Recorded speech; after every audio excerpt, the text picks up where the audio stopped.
I'm Ken Weaver with your top stories. Unseasonably cooler weather coming back around now that all the rain is way off to the east. We do have some heavy rain in southern Middle Tennessee, but looks like Nashville and everybody here in Middle Tennessee is in the clear. Full forecast and traffic in 5 minutes. Well, Israel has responded to Iran's weekend attack. Here's Richard Cantu. Explosions were heard and some drones reportedly spotted in Isfahan, central Iran, where a nuclear power plant and an Iranian airbase are located. A senior U.S. official told ABC News Israeli missiles had struck the area, retaliation for last weekend's barrage of Iranian missiles and drones on Israel. What is crucial at this moment is that the Iranian state media, the mouthpiece of the regime in Tehran, is playing this down. They're saying that nuclear facilities in that area are completely untouched. They're showing scenes of normalcy in the city of Isfahan this morning. And the other crucial point is that the Israeli government are just not owning this strike whatsoever. ABC's Tom Sufi Burridge in Tel Aviv. Additionally, there's been no official U.S. comment on this matter, but the U.S. and other powers have repeatedly cautioned Israel to pull back the reins on any retaliation. Fears of a deeper conflict in the region are growing and the impact being felt in the market and your pocketbook. Oil prices rose overnight after the first reports of this Israeli attack. Unclear how Iran may respond.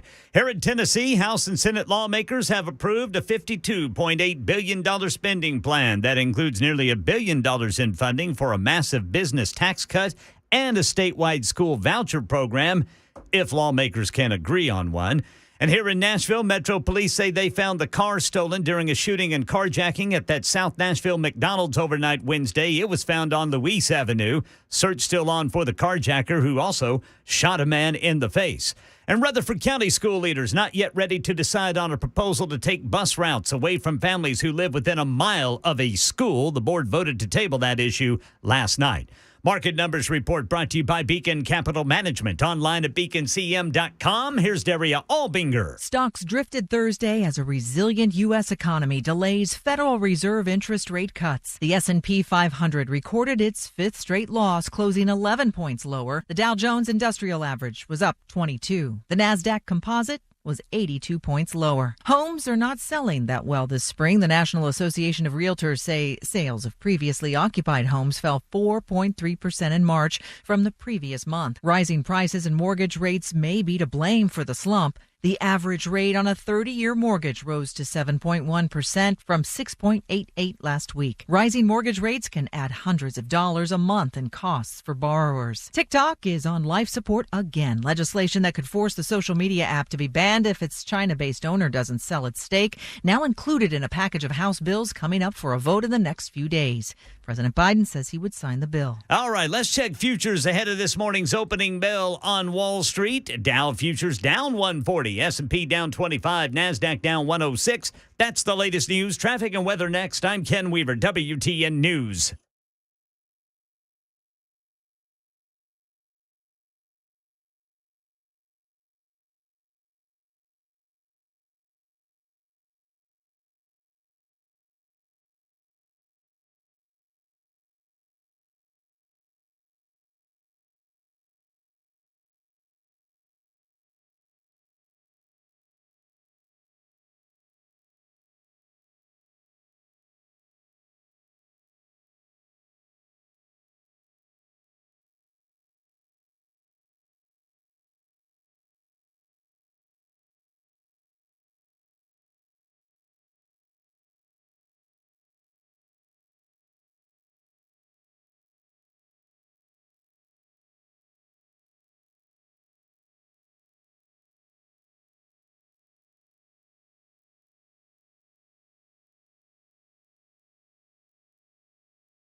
Nashville's Morning News with Dan Mandis. And so, my fellow Americans, We talk news. Super Talk 99.7 WTN. 506, Nashville's Morning News on Super Talk 99.7 WTN. Good morning to your friends. Welcome on in to Friday, April 19th, along with Johnny B. Ken Weaver. Dan Mandis here. Thunderstorms this morning, cloudy this afternoon, a high of 71, part of the cloudy weekend. High on Saturday, 67, Sunday, 63 degrees. Again, appreciate you listening to Super Talk 99.7 WTN. I don't know. There's so many great things that I want to talk about today. By the way, at 7:06, we've got Senator Marsha Blackburn. She's going to be joining us about any number of things. I'm going to ask her about defunding NPR. That is number one. Number two, going to talk about the situation with Israel, who they have now, of course, as you know, they have responded to Iran's attacks. And so now, of course, all eyes are on Iran to see what they are going to do in response. And it is interesting because the president basically told both of them don't. And so I think one of the questions that has been asked of this administration is, can we talk about the influence of Joe Biden? Because on the one hand, he was incredibly influential when it came to Vladimir Putin invading Ukraine. He was emboldened to do that because of the failed pullout of Afghanistan, courtesy of Joe Biden. So in that way, a very negative way, Biden was very influential. But then when you had the president telling Iran, don't go after Israel. Well, of course, we all know what happened. Iran did go after Israel, and then the president tells Israel, don't. And what did Israel do? Israel, of course, last night they went after Iran. And so now, and a lot of folks in the media saying this is a, quote, limited attack. And I think that part of what the media is trying to do in portraying this as a limited attack is they're trying to protect Joe Biden, because Biden has been telling Israel, use restraint when it comes to a response to Iran. So we'll speak with Senator Marsha Blackburn about all of that and a whole lot more at 7:06. 8:06 this morning, it is an interview 10 years in the making. Phil Williams from Channel 5 is going to be joining us. I cannot wait. He's going to be in studio, too. And so we're going to talk about all kinds of things. I think that I've had him on the air before. It was about a specific story. I want this to be more of an open interview, going to talk about a lot of different things with Phil Williams, investigative reporter for Channel 5. Really looking forward to that. I feel kind of bad because when I spoke about this earlier in the week, I really played it up. Like, this is a really big interview. Because to me it is. And people are like, oh, you finally get Dolly Parton? Did you get Steve Perry? You know, did you get, I don't know, Donald Trump? It's like, no, it's Phil Williams. Whatever. I'm still excited about it. Anyway, 5:09, Nashville's Morning News on Super Talk 99.7 WTN. You can follow me on Twitter at Dan Mandis Show, and that is where you can find a video of Joe Biden walking into a Wawa. Now, you folks know what do we have Wawas here? I don't even know if we have Wawas here, but it's like a gas station that has a big store. And so he walks into a Wawa, and he's there with a woman to his left, and he is being served by a kid behind the counter. And the president, of course, orders something. How about a milkshake, black and white? A black and white milkshake? We could perfectly make that for you, sir. So if you would actually like to, right over there where it says order here, you can order it to your specification again. That includes whipped cream and other toppings as well. All right. Thank you. Perfect. Thank you so much. It's been a pleasure. Mr. President. And so he's sort of shuffling along. And don't forget, we also included drinks for you as well. He orders a hoagie, dealing with a box. We can take that one. You take that box? Yeah. I'm going to go order a milkshake. Yeah. And off he goes to order a milkshake. And this couldn't have been more staged. Now, it's really quiet. So he walks into this Wawa, and it's a gas station. And there's nobody in the gas station. You look around the video, there's nobody there. You can see the whole thing on the Dan Mandis Show Twitter feed. And so Joe, of course, doesn't really seem like he knows what's going on. He's sort of fumbling around with this box, trying to figure out how to deal with the box. And then he sort of helplessly looks at the kid behind the counter and says, "I want to order a milkshake." And so he goes and he shuffles off to order his black and white milkshake. And so the video comes out, and then there's another video sort of attached to it. And the same guy tweeted out both videos. And first of all, the Joe Biden thing could not have been more scripted. Then they cut to Donald Trump when he went to a Chick-fil-A. I think that's very nice. Have a good time. Nice to see you. Thank you very much. So we'll order 30 milkshakes. We'll give them out to the people, and we'll take some for ourselves, okay? Good. Thank you very much, everybody. Yeah, that is Donald Trump. It's got a great American franchise, Chick-fil-A. It is. It's a great franchise. I mean, he is surrounded by, I don't know, maybe 30 to 50 people. Fantastic, and yeah, they do very well. They're closed on Sunday. Now, here's the deal. One of the things that I would say as I look at both of these videos is that Biden's was not only incredibly scripted, but they really were trying to protect Joe Biden. There's like nobody around him, nobody at all. And so just the fact that he is so alone and he walks up there with a woman, I think she was the mayor of the town that he was in. And so he then again shuffles off to order a milkshake. But, you know, within Donald Trump's video, part of what he does is he orders a milkshake for everybody. Here's part of what he said. Everybody, get ready for a milkshake. You got plenty of them. All right. This is an original from 2016. Oh, I love this guy. So that is Donald Trump. And again, he is ordering a milkshake for everybody in the place. Notice what Joe Biden did. I'm going to go order a milkshake. Joe Biden orders a milkshake for himself. I'm going to go order a milkshake.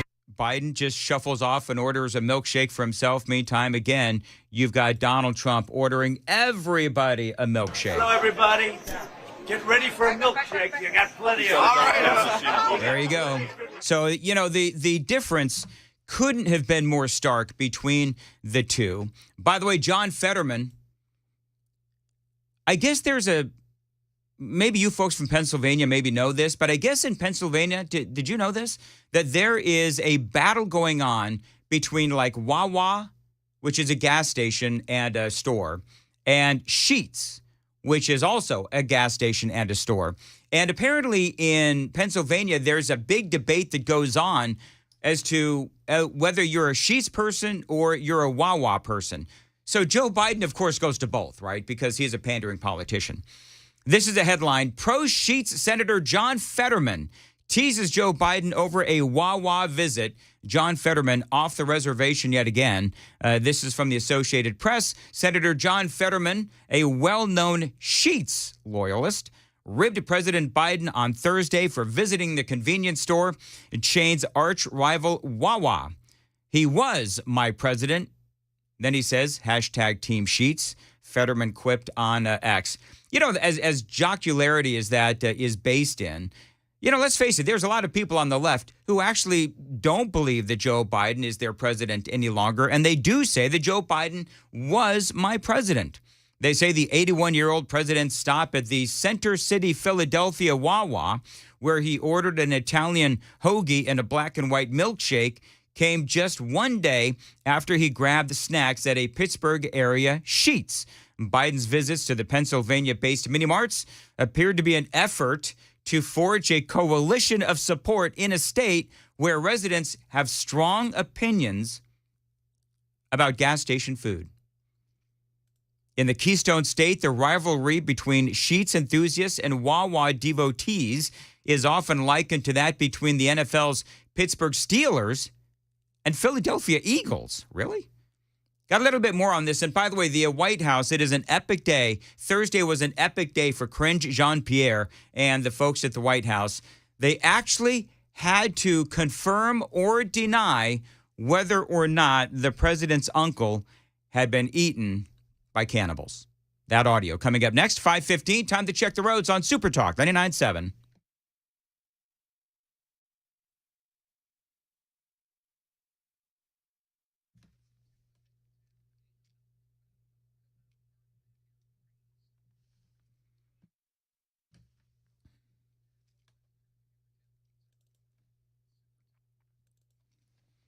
All right, thank you very much, Jack. Thunderstorms this weekend, cloudy this afternoon, a high of 71, partly cloudy weekend as well. High on Saturday of 67, on Sunday, 63 degrees. Appreciate you listening to Nashville's Morning News, where it is 67 degrees. Dan Mandis here, along with Johnny B, Ken Weaver as well. So one more just comment on the whole Joe Biden versus Donald Trump and their appearances at various places around America. Joe Biden spent several days in Pennsylvania.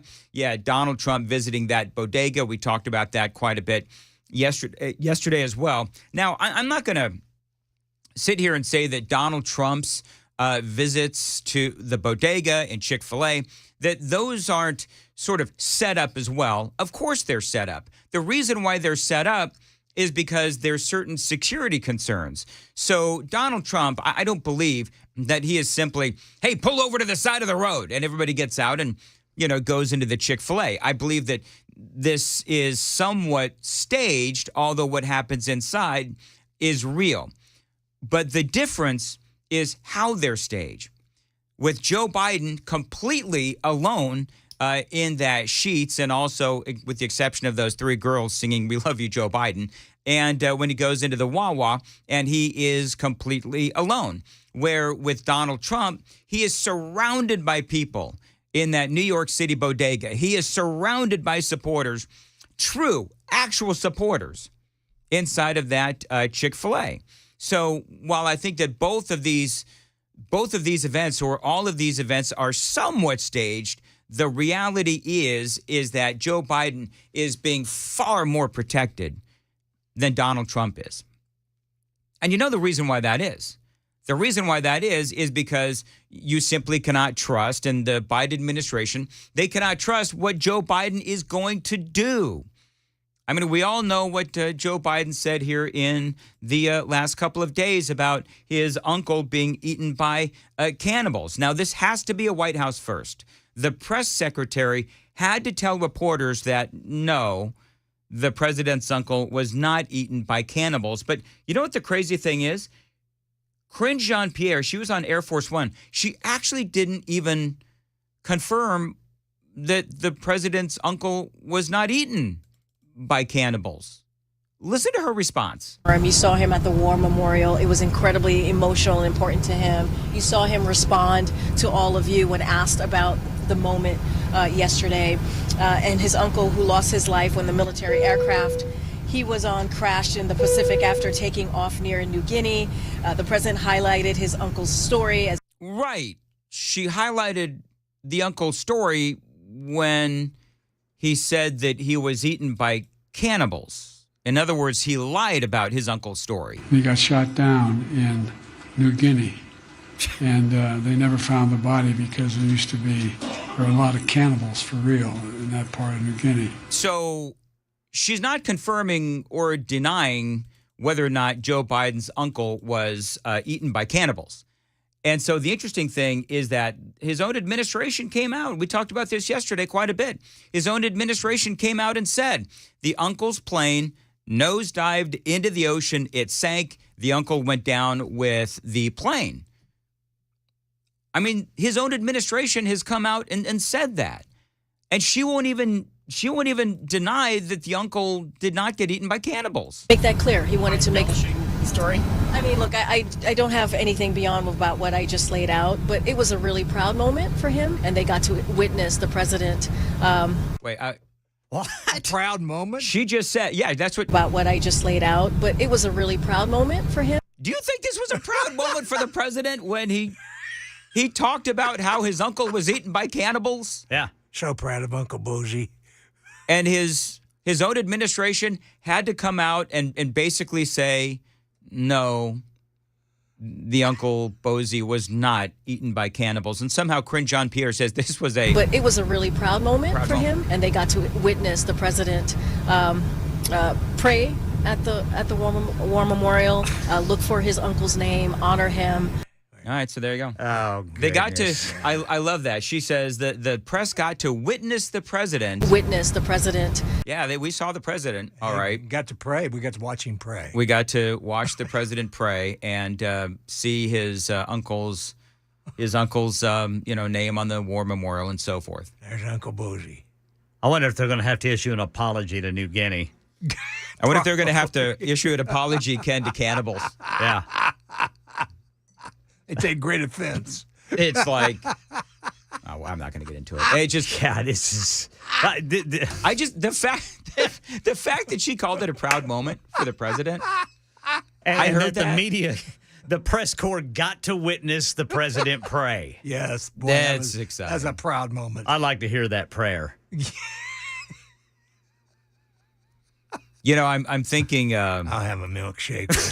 I'll have a black and white milkshake. With a side of Uncle Bozy. Thank you for milkshakes. Yeah. Chick-fil-A ought to have like an Uncle Bozy special. Oh, goodness. Tastes like chicken. Tastes like Uncle Bozy. That's Call what it the Big Bozy. Yeah, there you go. Oh, my God. I'll have a Big Bozy. See, there's got to be some smart aleck. You know what? At Kid Rock's place, they got to have like Uncle Bozy fingers, chicken fingers or something. Oh, Uncle goodness. Bozy chicken legs. Oh, my God. With a picture of Biden. With a picture of Biden. Oh. You know what you could do? You could take a picture of Uncle Bozy and put it on like a plastic thing and just deliver the wings and the legs and all that, the chicken wings and legs on that. And just you're ordering the Uncle Bozy. All the different parts. Yeah, just all in one. And it comes with a shake. And it comes with a black and white shake. The New Guinea shake. Goodness gracious. All right, we got to go. Was this in bad taste? I don't know if this was in bad taste. I'm sure it was. It may have but been in bad intended. taste, but that's funny as all get out. Goodness. You know what? Next event we have, if they allow us to have a next event after this segment, we should. We should tell people they can order like the Uncle Bozy, and it's just a bunch of chicken parts. The Uncle Bozy. Well, look, move on. It's 5:23. Ken Weaver, what's coming up in the news? Well, on a serious note, we're trying to figure out if Israel has responded to Iran's attack on Saturday. There were explosions and some drones spotted near a Iranian city where there's an air base and nuclear facility. And House and Senate lawmakers in Tennessee have approved a $52 billion spending plan. We'll tell you what's in it coming up at 5:30 on Super Talk 99.7 WTN. Thank you, Ken. Appreciate it. Listen, for those of you who are unaware, T-Mobile calls themselves the Un-carrier Network, which is fitting considering they've just unexpectedly unextended their price lock guarantee for new customers. Now, who wouldn't be unhappy with a company that undoes its own promises unchecked? If you ask me, that is pretty uncool. Now, if you're unimpressed with the Un-carrier and uncomfortable with a company that says one thing and then unapologetically does another, it is time to unlike and unfollow. And then switch to Xfinity, whose whole home Wi-Fi, wired internet, service, speed, and reliability are unparalleled.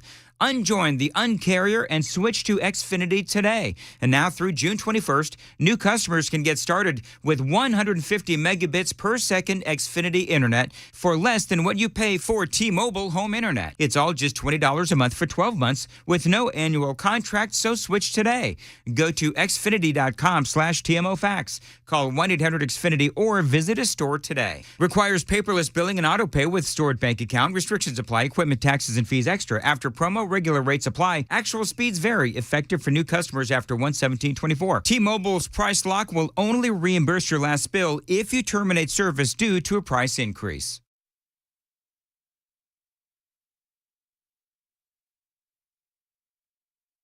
What an absolute mess. Hey, it's Dan Mandis, and look at my closets. Unorganized to say the least. Even my window dormer is a train wreck. Stuff is everywhere. Now, luckily, California Closets is coming to my rescue. My personal design consultant, Vince, stopped by, measured, and is now showing me how to become more space efficient and organized on his 3D CAD system. It is amazing. And soon, my space is going to be organized, and yes, even Bandit approves. California Closets, a local company that can customize the storage in any room of your house. California Closets, what can they do for you? Find them online at californiaclosets.com and reach out for your free in-home consultation.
5:30 on the dot. I'm Ken Weaver with your top stories. And middle Tennessee is in the clear of any more storms. Full forecast and traffic in 5 minutes. We're trying to figure out if Israel has responded to Iran's attack on Saturday. Tom Sufi Burridge says explosions were heard and some drones spotted in an Iranian city where an airbase and nuclear facility are situated, but there's been no confirmation that it was an Israeli attack. What is crucial at this moment is that the Iranian state media, the mouthpiece of the regime in Tehran, is playing this down. They're saying that nuclear facilities in that area are completely untouched. They're showing scenes of normalcy in the city of Isfahan this morning. And the other crucial point is that the Israeli government are just not owning this strike whatsoever. Fears of a deeper conflict in the region are growing, the impact being felt in your pocketbook. Oil prices rose overnight after the first reports about the attack. It's unclear how Iran may respond. Here in Tennessee, House and Senate lawmakers approving a $52.8 billion spending plan that includes nearly $1 billion in funding for a massive business tax cut and a statewide school voucher program. But lawmakers still can't agree on vouchers. Right now in New York City, a jury's been seated for the hush money trial of former President Trump, accused of illegally covering up a payment to porn star Stormy Daniels to hide an alleged affair from voters before the 2016 election. Here's Andrea Fujii. On the jury, 2 lawyers, a physical therapist, a security engineer, an investment banker, a man who works for an eyewear company. As for the jury foreman, he works in sales and said he gets his news from the New York Times and watches Fox News and MSNBC. And juror number 11. With the former president looking on, she told the court, "I don't like his persona. He is just very selfish and self-serving," but she pledged to be fair. 5 alternates still need to be chosen. Opening statements could start Monday. That's the latest news. Traffic and weather next. I'm Ken Weaver, WTN News. So just to be clear, Ken and Johnny, if I ever have to go to court in front of like a jury, and one of the jurors says that I'm like self-centered and selfish and only think of myself or whatever it is that juror said about Donald Trump, and that she doesn't like your persona, and she doesn't like my persona, right, but she promises to be fair. Can you guys just make sure that she's not on the jury? Well, no, Dan, she promises to be fair. Yes. We take her at her word, I mean, Dan. we know human behavior and how promises go. Yes. So, put her on the jury. All right, 5:32, Nashville's Morning News on Super Talk 99.7. Friends, if you even think that you need some concrete leveling, maybe some foundation work, all this rain, maybe some waterproofing, you've got to call the people that I trust, United Structural Systems. But don't listen to just me. You can listen to the 25,000 100% satisfied customers that they've helped over the years. Now, these folks at USS, they are the absolute best. I've had them out to my house a number of times. They did great work, and yes, they were honest and fair. They do great work. They have great warranties as well, by the way. Lifetime warranties that are transferable and are guaranteed for the lifetime of your home. They'll also provide services with no down payment. So you think that you've got issues, don't stress and call the best, United Structural Systems, USS. Tell them Dan Mandis told you to reach out, USSTN.com, 615-488-7855, 615-488-7855, USSTN.com.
537, Nashville's Morning News on Super Talk 99.7 WTN. Good morning to you, friends. Dan Mandis here along with Johnny B and Ken Weaver. Good morning, guys. Good morning, boys. Yes. Good morning. Yes. So I'm a little unprepared this morning because I was busy listening to the new Taylor Swift album. Yeah, what do you think about that, Brother Dan? You know what I'm going to say about it? What's that? Not a whole heck of a lot. Don't like it, huh? It's very quiet. Oh, it's Like I quiet, haven't listened. is it? I haven't listened to the whole thing, but it's very quiet, and it's very plaintive. Plaintive. What's Yes. that mean? Thoughtful. Oh. And so She goes deep. it's sort of like, and I'm just, you know what? Maybe it's good. I'm a big hook kind of guy. I love the big hooks. Yeah. I like, the choruses and I like music that is up, and I like some music that is more plaintive.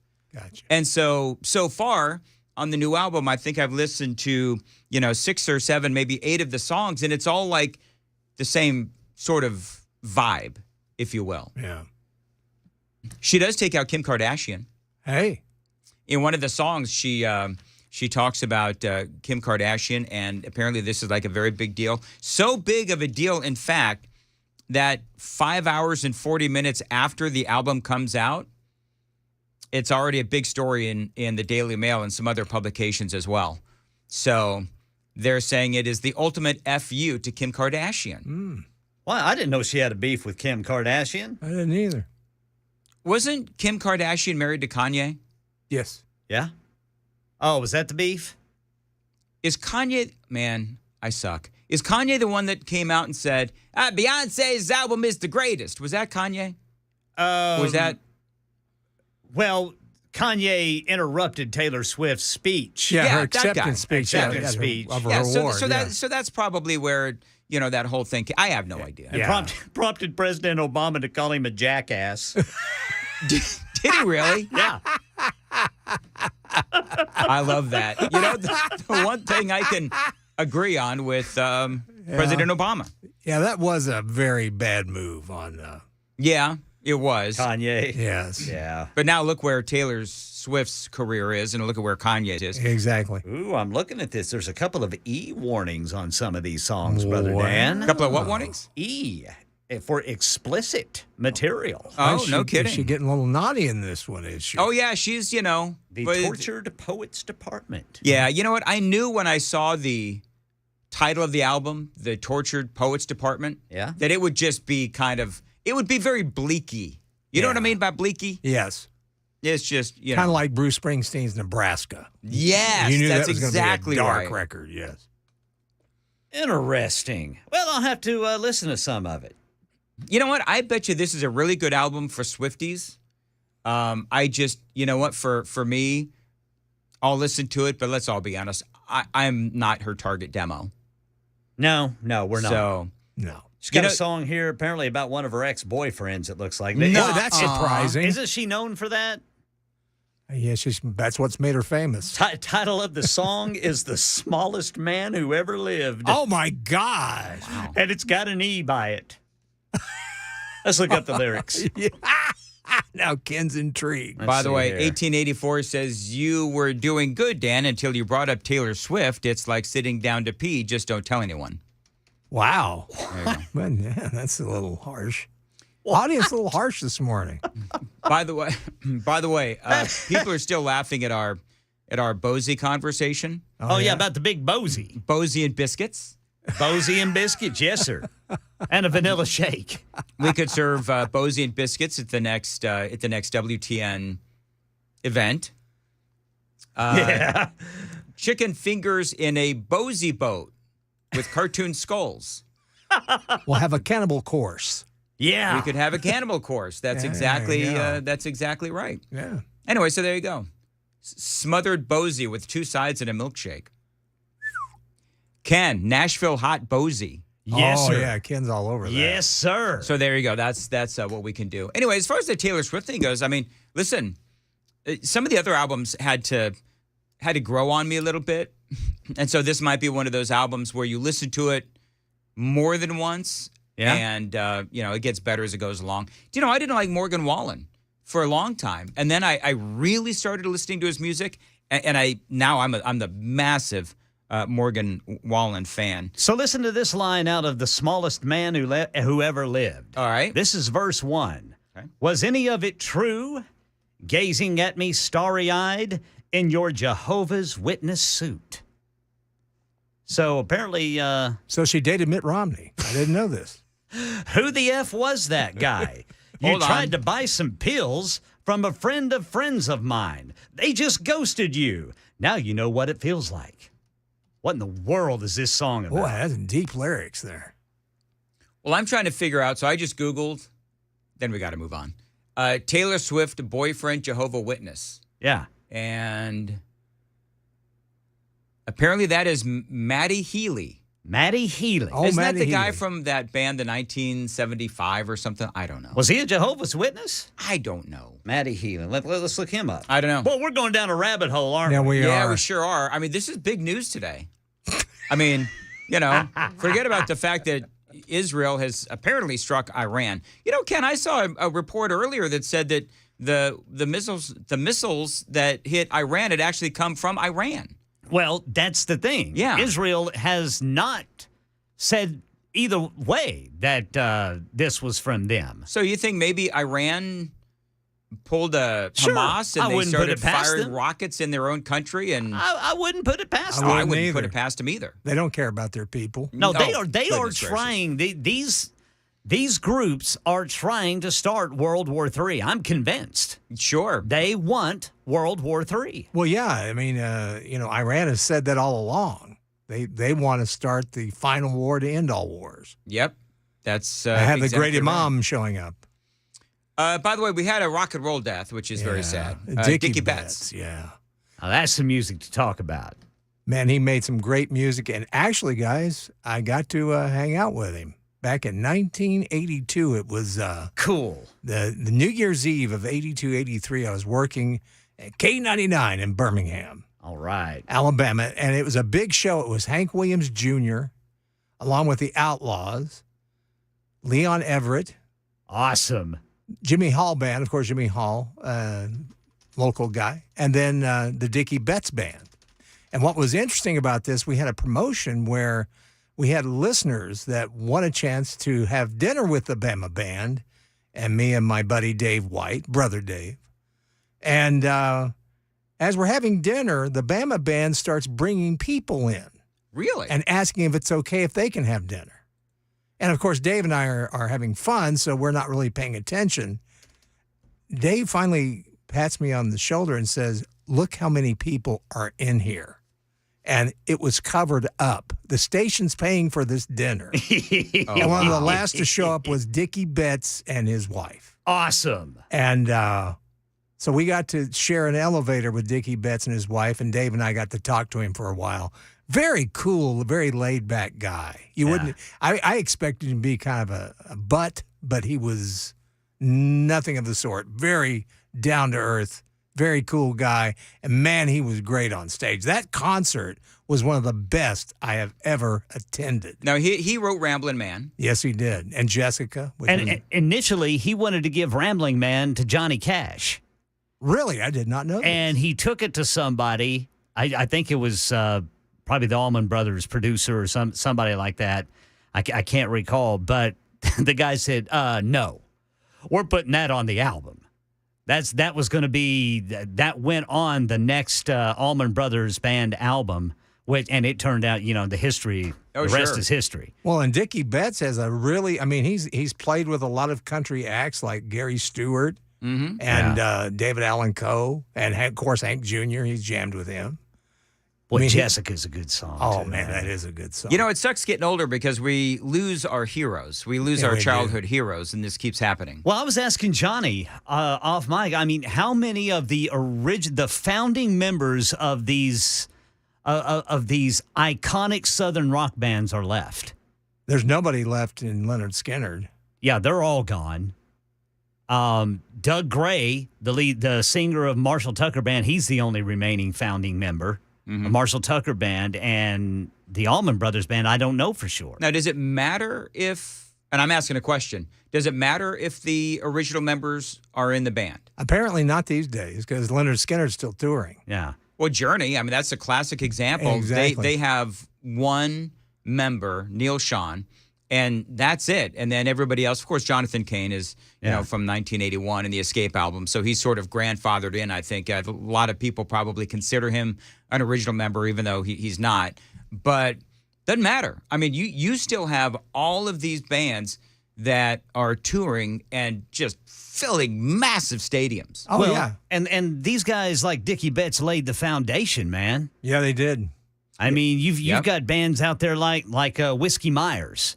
Great Southern rock band. Blackberry Smoke. Blackberry Smoke. Of course, they just lost a founding member. They did. But you know, the Black Crowes, who, you know, I mean, were influenced by all of these guys and kept it going. But, you know, I mean, for me, the original Southern rock bands, the ones that I identify with most, you know, Marshall Tucker Band, Leonard Skinner, and the Allman Brothers Band.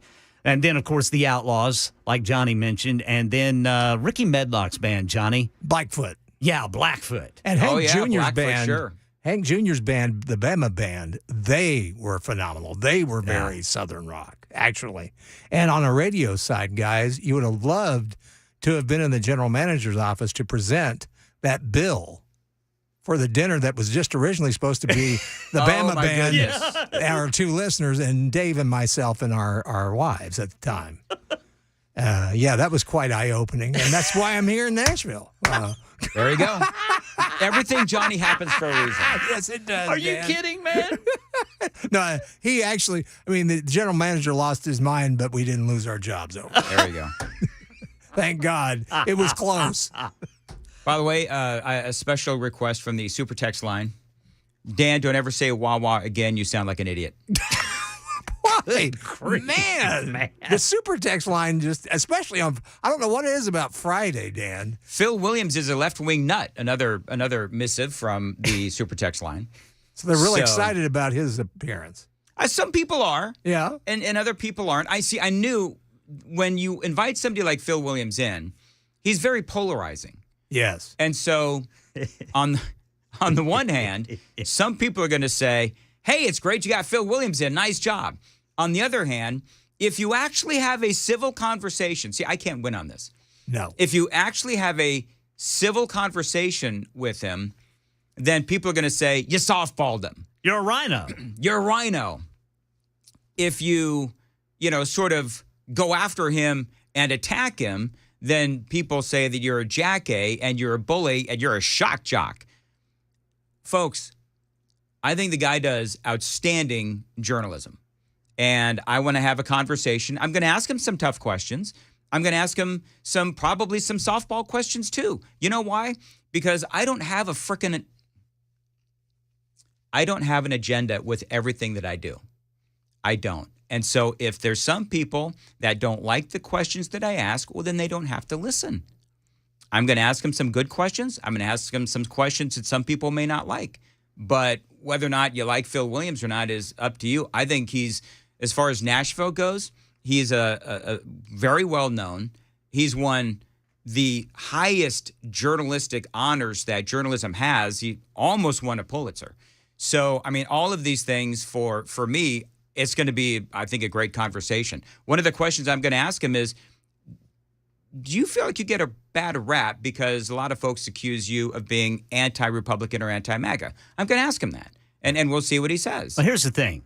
He may be anti-Republican and anti-MAGA, but if you go back and look at his work, he does stories, investigates stories that impact both sides. He does. Yes, he does. And I don't know why, people keep saying, oh, he only does stories against Republicans. No, he does not. Really? You might want to ask Dr. Sean Joseph about that. You might want to ask Gideon's Army about that. You might want to ask Megan Barry about that. I mean, do I need to go on? Well, Glenn Funk. Glenn Funk is another one. Exactly. And how long's he been here? He's in Nashville. 30 plus years. Exactly. So anyway, I fully expect that people are going to criticize me for the interview. I really don't care. I'm looking forward to it. And if y'all want to rain on my parade, you just go right on ahead. Rain on my parade. And Phil, Would you like a cannibal chorus while we're here? You know what? We should ask him if he wants to. All right, we got to go. Do that again, Dan, sometime in that voice you just used. What don't even, what did I do? Rain on my parade. Rain on my parade. You go right on ahead. We sure will, Mandis. I don't know where that came from. I probably should not do that again. Having them commies on your show. No, because I don't. People say whenever I do that, I'm making fun of Southerners. I'm actually not. Well, I'm not either. My family's from Alabama. You can't get more Southern than that. That's right. There you go. Ask Phil Williams if he has an agenda. Okay. I mean, that's a fair question. Oh, I think that's an. And here's the thing. He's not going to shy away from these questions. Oh, I love Kevin Clay. So Kevin Clay, and listen, I love Kevin. Like, I'm not a hater. I don't hate anybody. Maybe I need to start. But anyway, Kevin is like outstanding journalism, and then he's got like 15 laughing emojis there for the outstanding journalism of Phil Williams. Say what you will about him, he does good work. And here's the thing. The sign of a true the sign of a good journalist is one who pisses everybody off. Yes.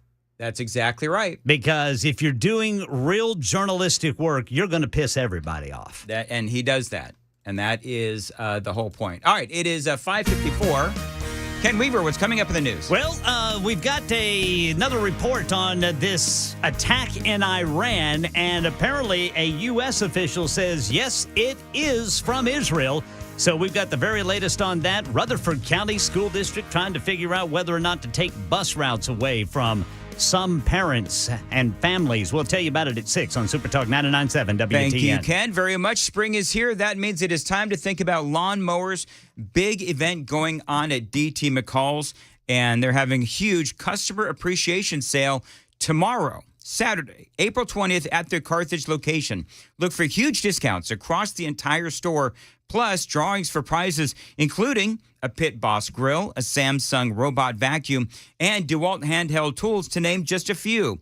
This is a massive event, again, tomorrow, Saturday, at the DT McCall's in Carthage. Great savings across the store as we celebrate at DT McCall's, you, the customers of DT McCall's. And if you aren't a customer yet, well, frankly, you should be, because DT McCall's is one of Tennessee's finest stores, and their Carthage locations is the place to be on Saturday, April 20th. That, again, would be tomorrow. You can save big on Dixie Chopper lawnmowers as well, the world's fastest lawnmower.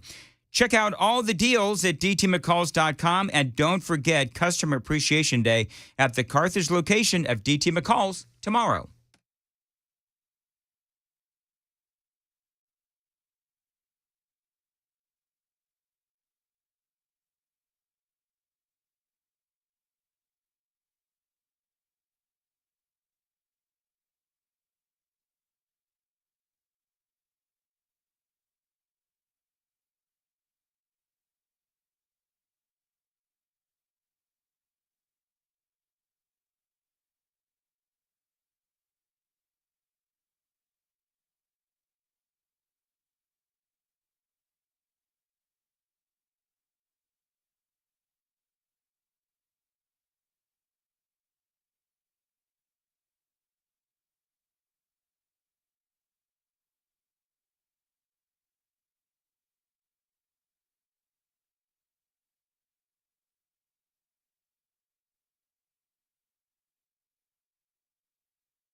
Sponsored by Allstate.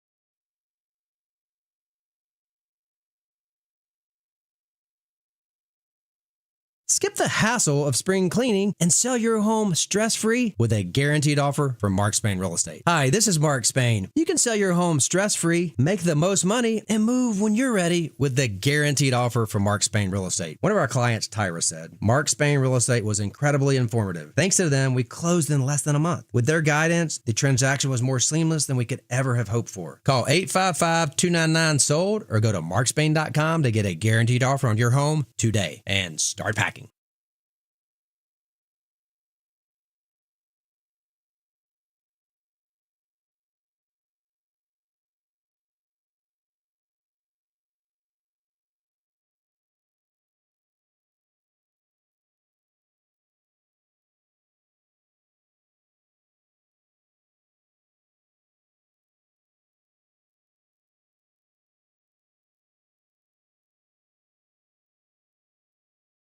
Are you ready to live life without the hassle of glasses and contacts? Discover the freedom of clear vision with Soft Touch LASIK at Wang Vision Institute, the trusted experts in vision care. At Wang Vision Institute, they offer a free consultation and same-day surgery scheduling for your convenience. Their office-based LASIK procedure takes just 15 minutes, and you can return to your daily activities in just a few days with improved vision. Visit wangvisioninstitute.com today to schedule your free consultation and experience the freedom of clear vision. That's wangvisioninstitute.com.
Six o'clock on the dot. I'm Ken Weaver with your top stories. Looks like Nashville is in the clear of any more storms. Full forecast and traffic in 5 minutes. Explosions in Iran. Has Israel responded to Saturday's attack? Here's Sherry Preston. And the senior U.S. official tells ABC News early this morning Israel launched a retaliatory strike against Iran. Israeli officials have not taken credit for the explosions over a military base that is near a nuclear site in the central city of Isfahan. Neither the Israeli government nor the IDF are commenting. ABC's Tom Sufi Burridge is in Tel Aviv. What is crucial at this moment is that the Iranian state media, the mouthpiece of the regime in Tehran, is playing this down. They're saying that nuclear facilities in that area are completely untouched. They're showing scenes of normalcy in the city of Isfahan this morning. And the other crucial point is that the Israeli government are just not owning this strike whatsoever. This is former Pentagon official Mick Mulroy. Diplomacy always has to be what leads here. Obviously, we're already in a shooting war, which means diplomacy has failed. But that doesn't mean you give up on it. Yeah, fears of a deeper conflict in the region growing with the impact being felt in your pocketbook. Oil prices rose overnight. Here in Tennessee, House and Senate lawmakers approving a $52.8 billion spending plan. It includes nearly $1 billion in massive business tax cuts and a statewide school voucher program, even though there is no voucher program yet. House and Senate lawmakers have not come to a consensus. Some observers say they may not agree this year. And Rutherford County school leaders not yet ready to decide on a proposal that would take bus routes away from families who live within a mile of school. Channel 4 spoke to a parent who echoes concerns of many worried about their kids' safety. The buses are more safer for them to be on, especially with the streets being as busy they are. Now, the board voted to table the issue last night while they wait to see if families can figure out alternative ways to get their kids to school. And these are the families that would be affected. The district says cutting the bus routes would save money and help with a driver shortage. Market Numbers Report brought to you by Beacon Capital Management, online at beaconcm.com. Here's Jim Ryan. Stock futures fell overnight on word that Israel had launched retaliatory strikes on Iran. The S&P 500 is heading for its worst week in almost 6 months. It gave up another 0.2% Thursday. The Nasdaq Composite fell 0.5%, but the Dow Jones did manage a fractional gain. The Mideast tension also has driven up oil prices by 3%. Spot gold prices, meanwhile, surged to a fresh all-time high of just over $24.11 per ounce. Existing home sales fell more than 4% in March compared to February. That's the biggest decline since 2022. Housing industry analysts blame mortgage rates that have surged over 7% for the first time in 2024. Summertime is coming, and Pepsi wants to celebrate. The beverage company is introducing 2 new limited edition flavors. Pepsi Lime and Pepsi Peach will be on the shelves soon. I'll try that peach one. All right, checking futures ahead of this morning's opening bell on Wall Street. Dow futures down 156, S&P down 25, NASDAQ down 127.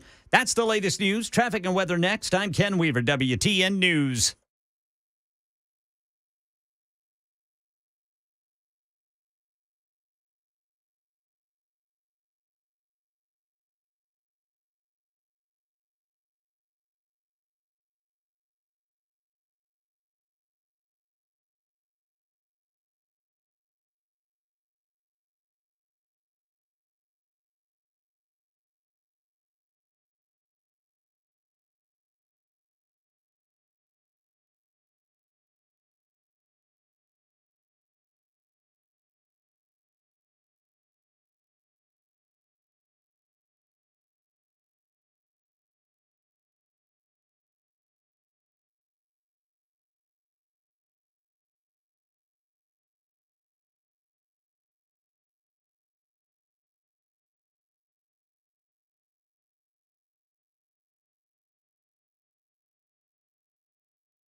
Nashville's morning news with Dan Mandis. And so, my fellow Americans, We talk news. Super Talk 99.7 WTN. 6:07, Nashville's morning news on Super Talk 99.7 WTN. Welcome on in, along with Johnny B, Ken Weaver, Dan Mandis here, Senator Marsha Blackburn joining us at 7:06 on Super Talk 99.7.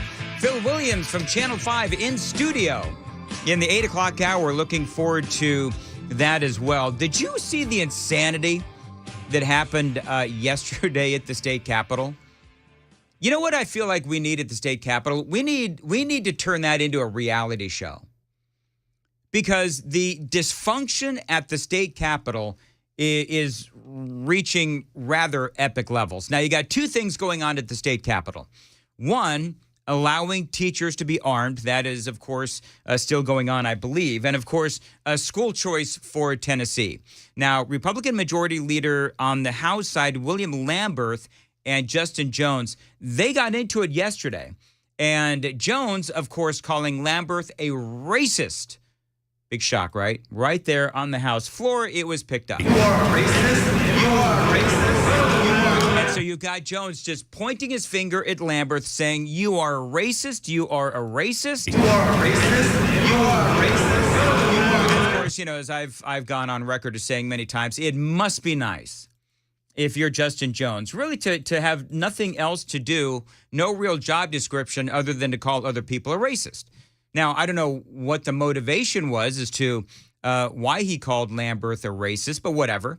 And they also started shouting Ku Klux Cameron as Speaker Cameron Sexton is up at the front of the chamber.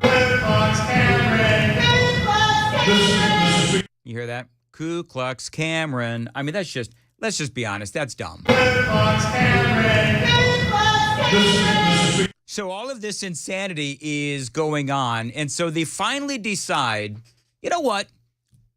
We've got work to do, and we're going to clear the gallery. Now, you know how that typically goes over, right? When they go to clear the gallery, everybody gets angry up in the balcony, and the guards come, and they just say, you know what? We do have work to do, and we can't have everybody, you know, screaming Ku Klux Cameron, and so they ended up clearing the balcony. And there was one woman named Allison Polidor. Now, she's been in the news before where she was holding a sign in the gallery, and that was against the newly drafted rules for the House, and they ended up kicking her out. Well, she was back. Now, this time, yesterday, they actually apparently arrested her. Now, she did have a sign, and she was up again in the gallery that read, "Armed teachers with fully funded schools, not guns," basically. And she was sitting up in that gallery, and they arrested her. I mean, they ended up ultimately putting her in handcuffs, and she couldn't figure out why exactly it was that she was being arrested. They say that, you know, she wasn't saying anything. She wasn't chanting anything about Cameron Sexton. What are you arresting me for? I'm just sitting here quietly. That's when two troopers took her by the arms and forcibly removed her. Even as she was escorted from the House gallery, troopers were not ready to release her. She was placed on an elevator and escorted to a conference room on the ground floor of the Capitol. Yeah, of course, not shocking. Phil Williams was there, and she says, "I was not chanting Ku Klux Cameron." She was not one of the ones that was doing it. She was simply holding a little sign. So it turns into this big thing, because you've got these big burly security folks there at the Capitol, and you've got all these people chanting. You've got people that are trying to interfere with the law enforcement officers clearing the gallery. And so they take this woman and they take her out of the gallery, and they take her down into a conference room. And ultimately, they want to take her down to the precinct. But she's down in a conference room somewhere. And, of course, Justin Jones was there as well, trying to protect her from getting arrested. This is what that sounded like. She was silent. Hold on. She was silent in the gallery. She was silent in the gallery. Okay, I'm gonna come in. But she was silent in the gallery. Let her go. This is a mother who was not. She was not yelling. I was watching this argument. She was not yelling. I'm not arguing with you. I'm telling you, as an elected official in this building. No. Let her go. Let her go. Yeah. So. There's mass pandemonium. And Jones is trying to clearly get in the way of these officers doing their job. And you have all of these activists screaming down in this hallway, as you just heard, let her go, let her go. And I've come to a realization that there's no more dangerous place in Tennessee than to be in between Justin Jones and a camera. That's number one. But number two, you have all of these people who are trying to prevent this woman, Allison Polidor, from being removed from the premises, being taken down to the precinct. And again, she can't figure out why it is that she's going to be arrested. But then all of a sudden, everyone just decided right there at the state capitol that it was time to have a sit-in and just sing. I'm gonna let it shine, let it shine, let it shine, let it shine. Yep.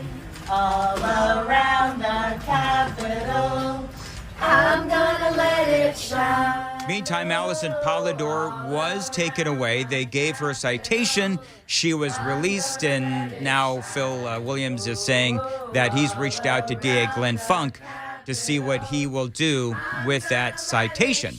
Now, as far as the governor's legislation regarding school choice, State Rep Scott Sapicki joined Matt Murphy yesterday, and there seems to be a development. I'm going to say that it is a development going on. It still doesn't sound like it's going to pass. What they've basically done is they've kind of stripped it down, because remember, you had the Senate version, which was more or less a stripped down version of what the governor wanted. Then you had the House, and the House had a whole bunch of other stuff in that legislation, including school choice. And then you had the governor's plan, and the governor basically said, just do it, just get it done. Well, now, apparently what they've done in the House is they've taken out all of that other stuff, and now there is a stripped down version.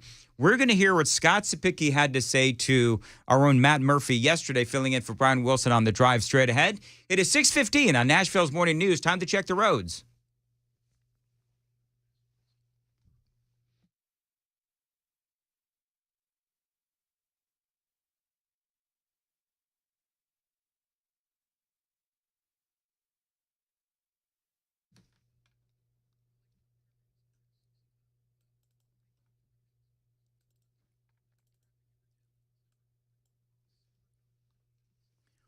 .615, Super Talk 99.7. Thunderstorms this morning, cloudy this afternoon, a high of 71. Partly cloudy weekend.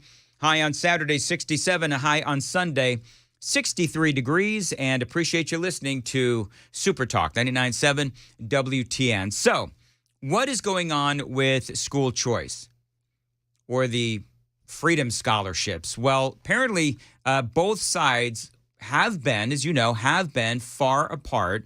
You've got the Senate version, you've got the House version. Well, it is clear that the House version, the original version, with all of that other stuff, is now dead. And now they do have what Scott Sapicki is calling a stripped down version in the House that sounds closer to the Senate version. This is what he told Matt Murphy yesterday. I really don't know. I think it'd be extremely close. Yeah, and he was asked, do you really think this is going to pass? Is there any chance of this thing passing? The things that we were doing for public schools really excited a lot of the House members, really did. And I think the House members understood what we were trying to do with that, and how it would transform our public schools.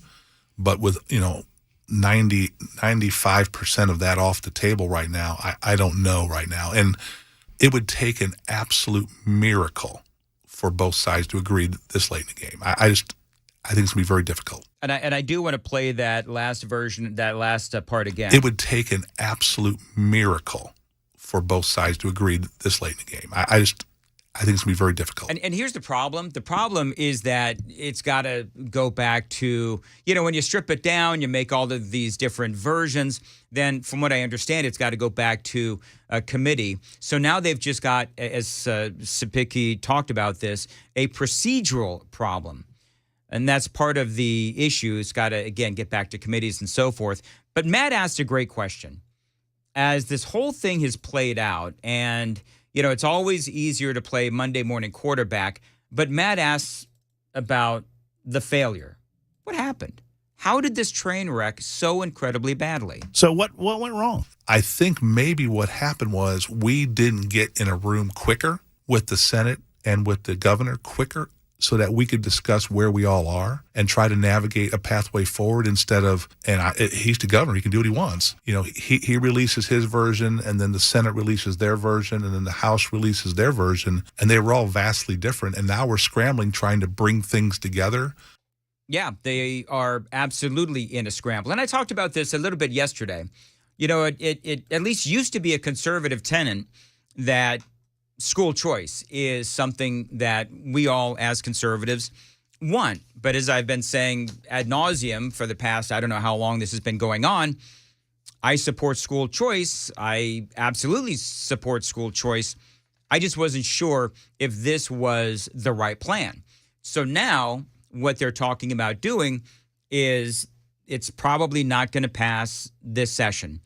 They would have to table everything and then bring it back next year in either the same form, perhaps a different form, but they do have to start all over again. And also remember, there may be a different state legislature next year because everyone is up for re-election. And as we spoke about yesterday, the day before, whenever it was, there's going to be a lot of groups that are targeting some of the lawmakers that did not support the governor's plan for these freedom scholarships. And so there is still a lot going on with this. Some people are saying it's dead. Other people saying there is a glimmer of hope. We'll have to wait and see what happens. Representative Sapicki and Matt also talked about what they described as a hit piece by Phil Williams over this comment. Not only do we have to protect homeschoolers, but like you want me to, and I have to protect the private schools, their autonomy. I'm still stuck with a system that we would all agree is terrible. Yeah. So what we're trying, that's what we're trying to do in our bill, is trying to fix it instead of taking these. I've been doing it for 6 years. You take these little bitty nibbles all the time, right? And it does this, right? And then score, and everybody else goes, see, we're trying to help you, right? We're trying to just throw the whole freaking system in the trash at one time and start blow it all back up. And so, of course, the headline was that, State Rep Scott Sapicki, the guy who has really been working this whole thing through the House, is that Sapicki says, we want to blow it all up and change the system. And, of course, a lot of folks looked at that, including Phil Williams, who utilized the headline, blow it all up and so forth. His point was, Sapicki's point was that the state's education system, it does need to change. I mean, you could argue that, it has seen some progress, and I do understand that. But the truth is that we do have an education system in this state where our scores are really low. I mean, that is the bottom line. And so what Sapicki was saying is that there's a lot of changes that he wants to make and turn the whole system inside out so that we can fix the public school system. That's the whole point. And by the way, that was included in Phil Williams' reporting. And so that was the whole point. There was a bunch of audio bites that was included in the story as well. But, there was a lot of audio that was presented. And here's more of what was discussed between Matt and State Rep Scott Sapicki. If you know me, you know that I have been an advocate for public schools in the state of Tennessee for 6 years in the General Assembly. I have studied this. I have talked to teachers across the state. I've talked to administrators across the state. Everybody knows what I've been saying is you've got to get back to the fundamentals and basics, and we have been nibbling at the corners on this, slowly moving it. But really what drove it home to me was when we went back to phonics and reading, and our test scores jumped 10 points. It's the fundamentals and basics, and I know every teacher out there is agreeing with me right now. You give me more time to teach the fundamentals and basics of reading, writing, arithmetic, and I'll teach our kids, no matter what economic background they come from, we'll get them across the finish line and we'll transform education in Tennessee. So, and I'm going to tell you that I know Scott Sapicki. I've interviewed Scott Sapicki many, many, many times, not as many as Matt Murphy has, but I know enough about him to know that he deeply, deeply cares about public education in this state. I also understand what he and the governor and everyone else, what they're trying to do with school choice. I do understand that. So it's going to be, I don't believe it's going to pass this year unless they do something completely dramatic to get it across the finish line. I don't believe that it's going to happen. Matt did ask Scott about the reporting of Phil Williams on this particular issue. Do you feel like Phil Williams of News Channel 5 has been an honest and fair player in this debate? Phil's a great guy. Do you feel like he gave you a fair shake in this article to speak what you know to be true about your position on this issue? No. And if he's been paying attention to the last 6 years, he should know me pretty well by now about where I am. So I'll ask Phil about that when he joins us at 8:05 here on Super Talk 99.7 WTN. It is 6:23. Dan here on 99.7. Busy Bee Plumbing, Heating, and Cooling. Listen, when it comes to your home, maintenance is key, especially your HVAC unit, which is why I am a Beehive member from Busy Bee Plumbing, Heating, and Cooling. Now, last month, I just got my text reminding me that it is time for that spring tune-up. That is all part of the service when you are a Beehive member from Busy Bee Plumbing, Heating, and Cooling. That's going to ensure that I'm running at peak efficiency for maximum comfort thanks to my status as a Beehive member. You get 3 maintenance services a year, including plumbing, plus 10% off of all repairs, front-of-the-line service, and no overtime or holiday fees. That is all part of the terrific service from Busy Bee Plumbing, Heating, and Cooling. They are your rude Pro Partner, 615-775-7833, 615-775-7833, busybhvac.com. Ken Weaver, what's coming up in the news? Well, Israel may have attacked Iran overnight. Tennessee lawmakers pass a spending plan. We'll tell you what's in it. Major progress made in seating a jury for former President Trump's hush money trial, and TikTok closer to being banned in this country. All this and more at 6:30 on Super Talk 99.7 WTN.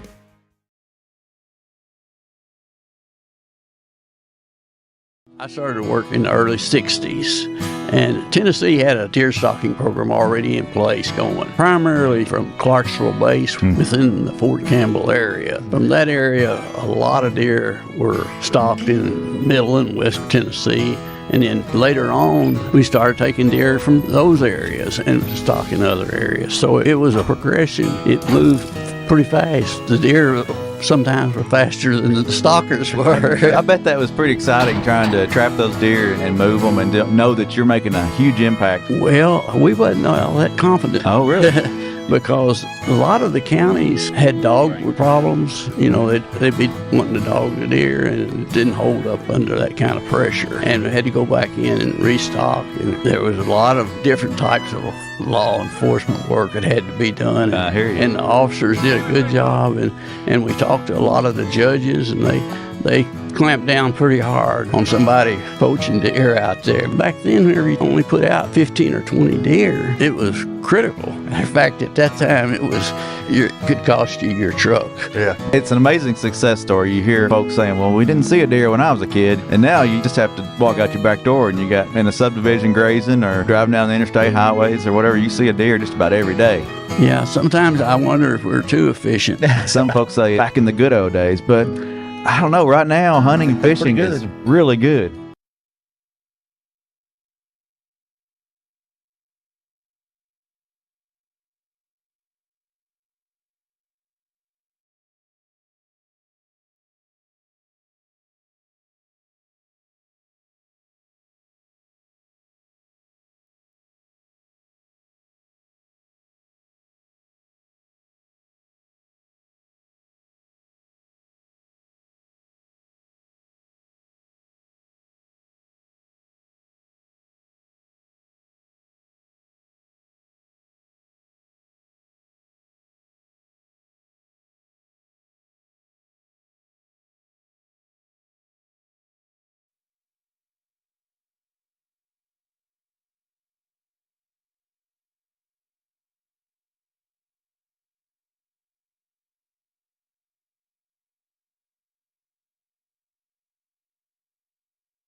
Dan Mandis here, joining the Members Nutrition bandwagon because there is so much this organization can do to make you healthier. We're talking about vitamins and supplements that are both affordable and effective. Now, I have issues relaxing and resting, so I went to membersnutrition.com and I did order me some Ultra Mood. Now, that's going to help me relax. The melatonin sleep aids are also going to help me big time. See, I'm a big believer in being healthy and staying healthy and taking care of myself. Members Nutrition is the company that is going to help me do just that, and they can help you as well. Find them today online. It is membersnutrition.com. They have supplements for energy, immune boosting, sports nutrition, and so much more for both men and women. Again, online, membersnutrition.com.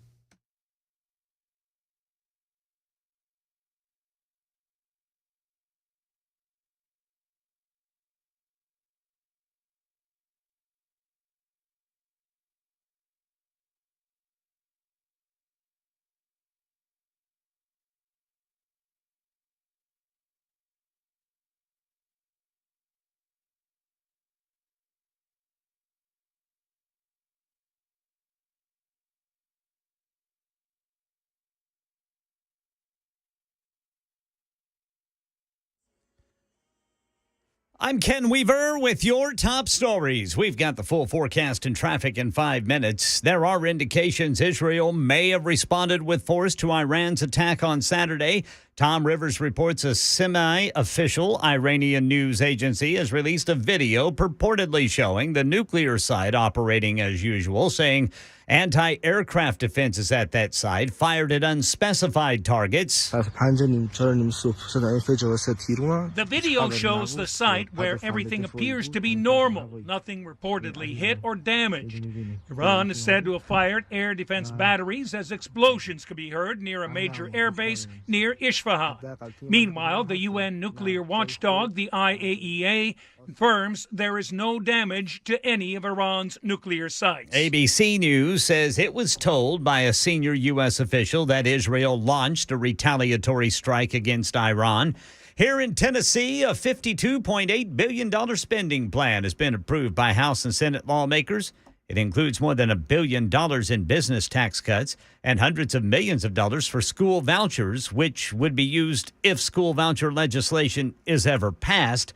But as you heard at Dan's monologue just about 10 minutes ago, that is very unlikely this year.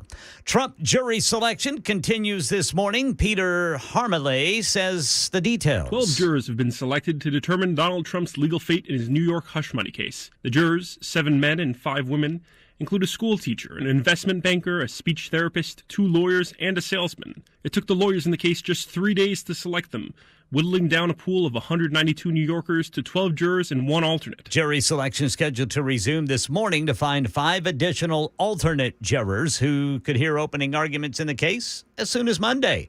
And a TikTok ban has been lumped in with the House Republicans' multi-billion-dollar foreign aid package. That means the end of the popular social media app in the United States is a must if the U.S. Senate wants to vote on funding for Ukraine, Israel, and Taiwan. That's the latest news. Traffic and weather next. I'm Ken Weaver, WTN News. Thank you, Ken. 632 on Super Talk 99.7. So who do you trust when it comes to your money? Now, if you're asking me, I turned to Paul Winkler years ago. Dan Mandis here. And a lot of these other financial folks, they always seem to say different things. But those same people have something to sell. So, of course, they are pitching their own products. Now, if you worked for a car company, wouldn't you say that your car is the best? It is the same thing with banks and insurance agents who sell investment products. Paul Winkler is looking out for your best interests. He's not going to try and sell you something. He's actually going to teach you how to relax about money. Keyword, relax about money. Now, you do need to know that I get paid every time I do these commercials, but I wouldn't be doing them if I didn't believe in Paul Winkler and his guidance. And you will too when you call him for a free consultation at 615-851-1950. 615-851-1950. Find him online, paulwinkler.com.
6:36 on Nashville's Morning News. Hey, coming up in 60 seconds or so, Biden's bad, awful trip to Pennsylvania. We're going to talk about a lot of the things that went epically wrong for Joe Biden and also some of the latest polling out there as well. The Members Nutrition Super Text line is open, very active this morning. Thank you. 615-737-9986.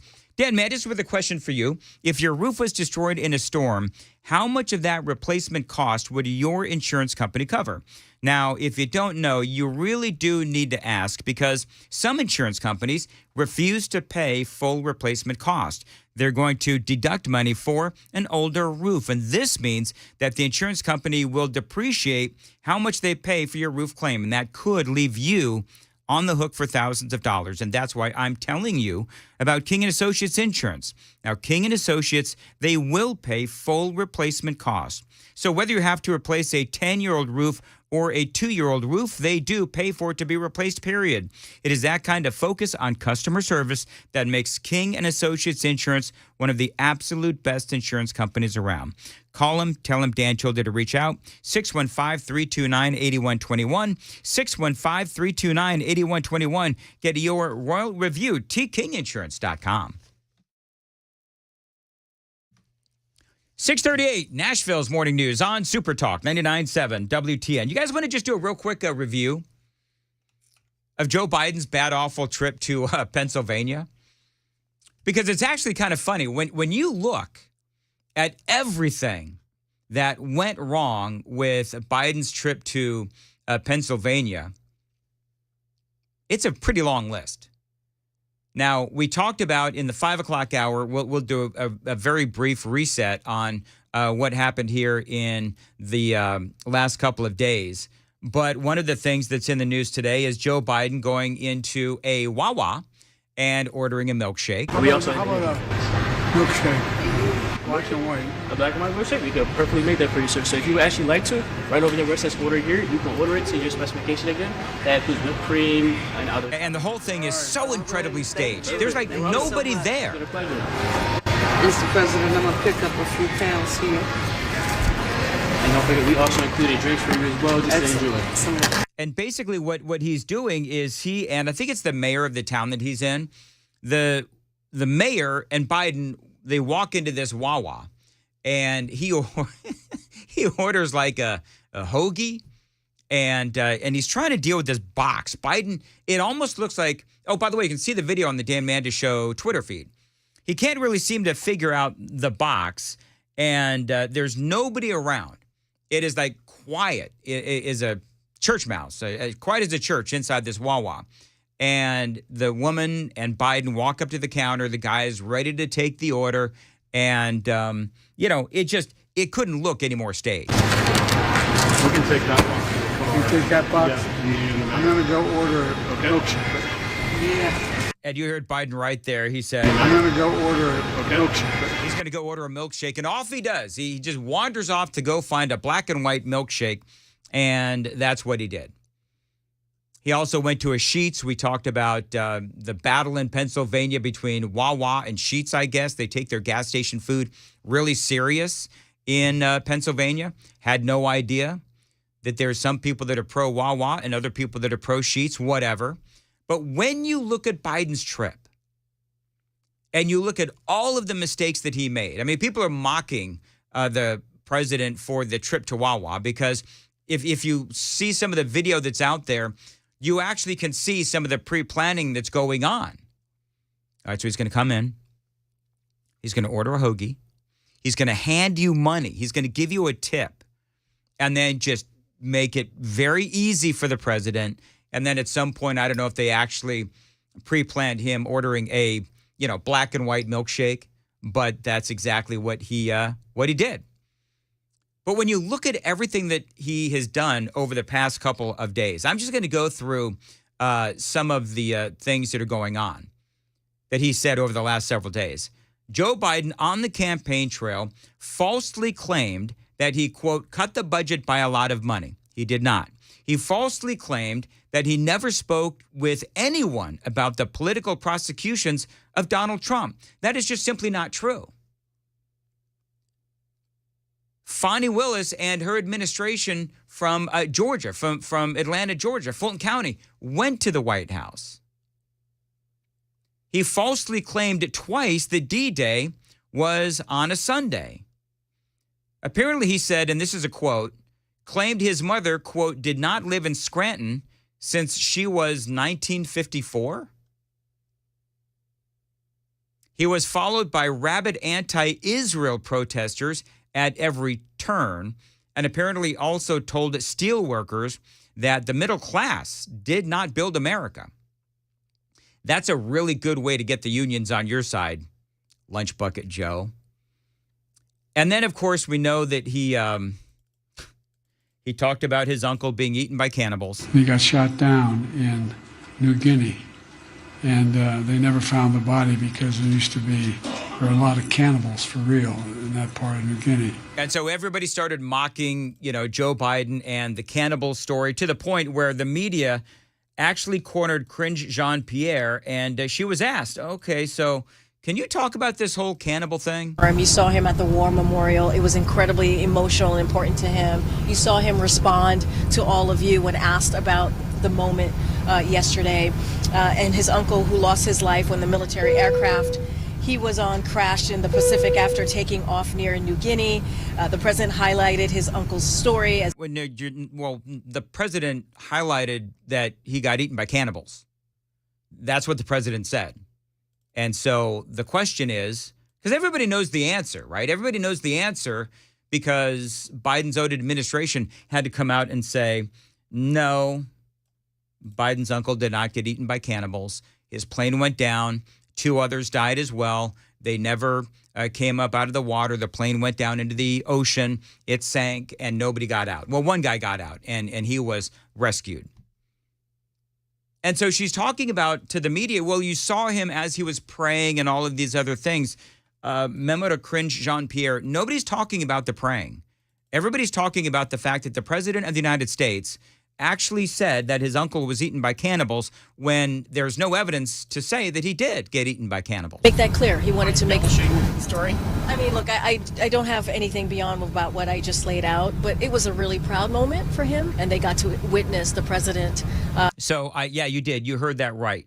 She actually said... But it was a really proud moment for him. And that it was a proud moment when the president said in front of the world that his uncle was eaten by cannibals when it didn't actually happen. It was a really proud moment for him, and they got to witness the president pray at the War Memorial, look for his uncle's name, honor him. Yeah, pretty sure that wasn't a proud moment. Reasonably certain that was not a proud moment. Oh, by the way, Israel is, of course, in the news this morning.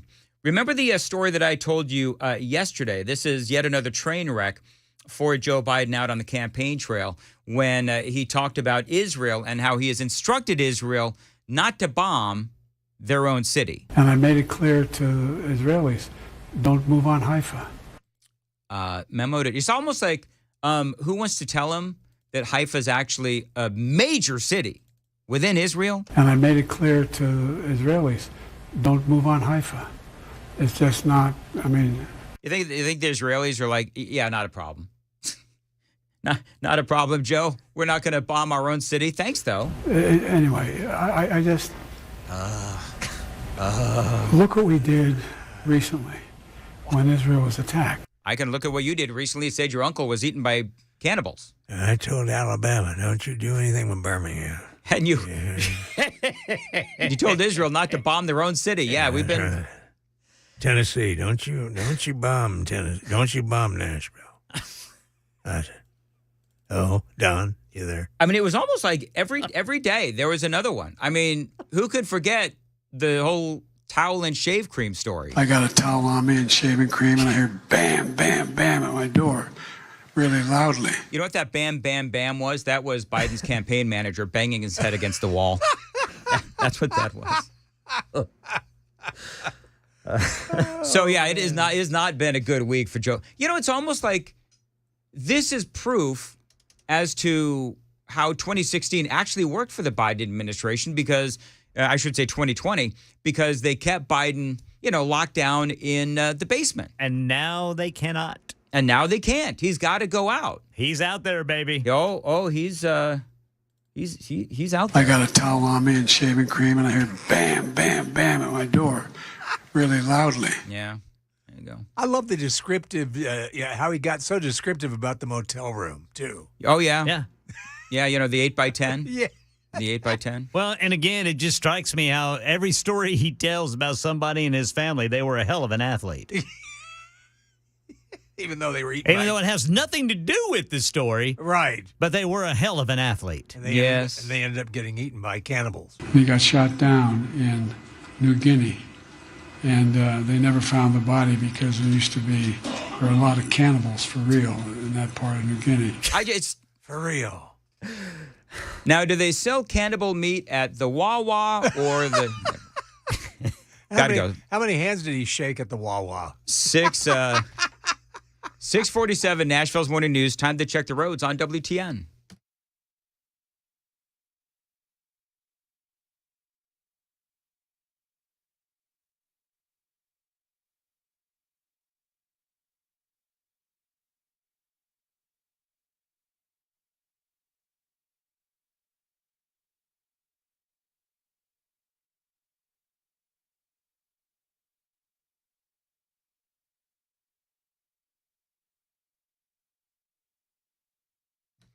All right, thank you very much. 6:48, Nashville's Morning News. Thunderstorms this morning, cloudy this afternoon, a high of 71, partly cloudy weekend, a high on Saturday, 67, a high on Sunday, 63 degrees.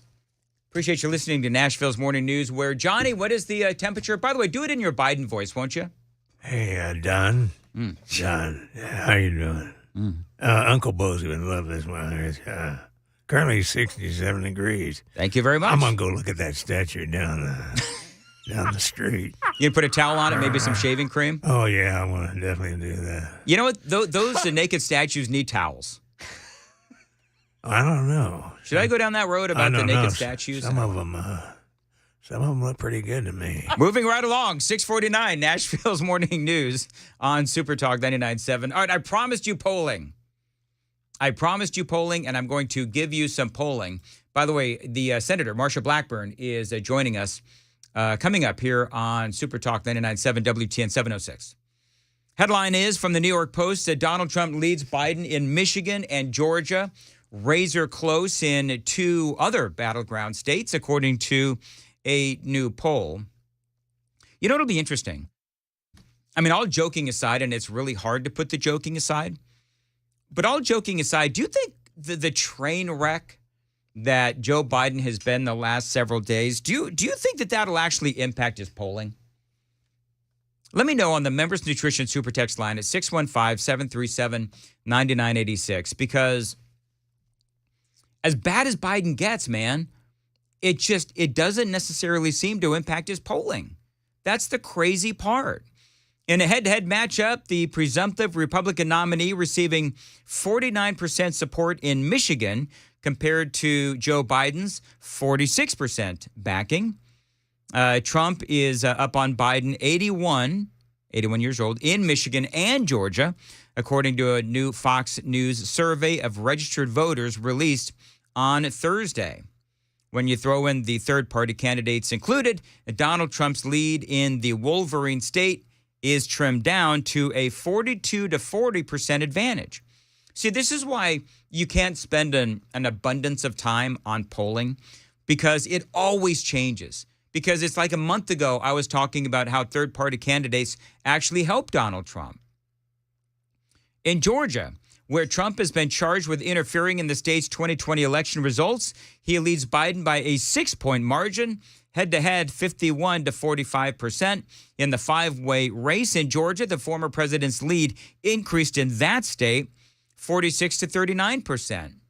The contests are even closer in Wisconsin and Biden's home state of Pennsylvania, with just the two in the ring. Both candidates are tied 48% support each in the state of Pennsylvania. So it's been a really bad week for Joe Biden in Pennsylvania. Do you think that his bad, awful week will impact his numbers? I don't think it will. I think that at this point, everybody is either for Biden or for Donald Trump. I don't know if we're going to see a lot of people changing their opinion on Joe Biden at this point, although maybe people will finally understand that Joe Biden is not fit for office. I mean, all of this. Maybe the cannibal story will be the straw that breaks the camel's back. Anyway, 6:52 on Super Talk 99.7 WTN. Dan Mandis here. The Kellum Stem Cell Institute. Listen, it is spring. If you've lost that spring in your step because of sports injuries, the Kellum Stem Cell Institute can help you with those nagging injuries and so much more. So if you want to get back out on the softball field, you want to get back on the tennis court, the pickleball court, whatever, Kellum can help you. So what does ail you?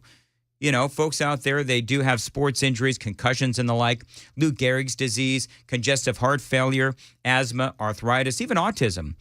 The Kellum Stem Cell Institute can help you with all of these. Dr. Ethan Kellum specializes in the harvesting of and then redeploying of your own stem cells to attack inflammation in your body to help it heal. Now, this is your body providing your cells and your solutions. And Dr. Ethan Kellum can help you today.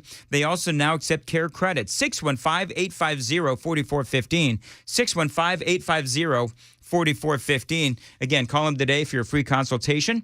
KELLUM, KellumStemCellInstitute.com. This is your body, your cells, your solution. It is 6:52.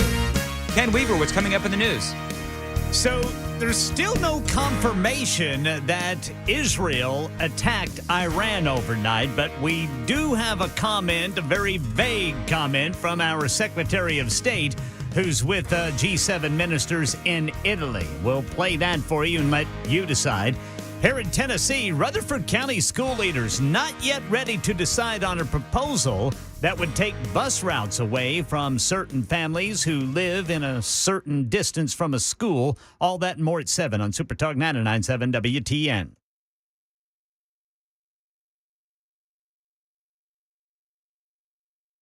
Hey, what's up, guys? This is Matt Murphy for Members Nutrition. I want to tell you about the Members Nutrition difference, and I want to encourage you to go over to the Members Nutrition website.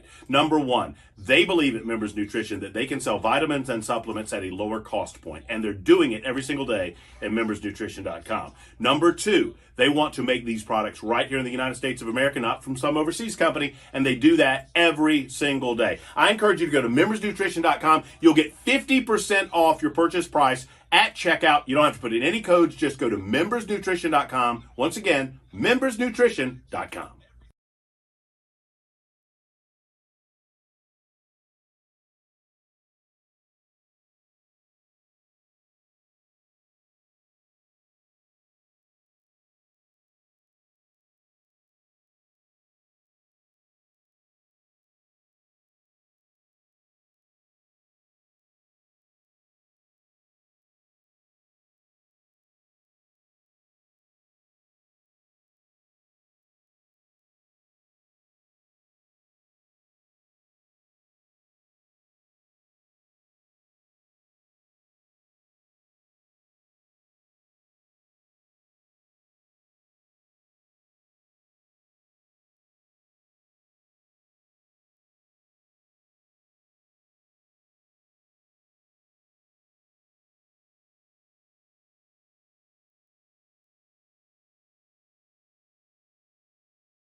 657 Super Talk 99.7 WTN. Ken Weaver and the news is coming up next. And then coming up at 7:06, Senator Marsha Blackburn will be joining us. All the latest on Israel, the defunding of NPR, perhaps, and so much more.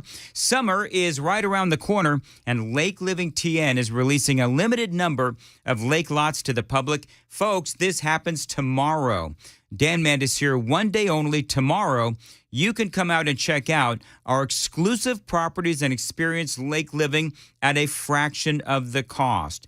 Lake Living TN. Going to give you some examples.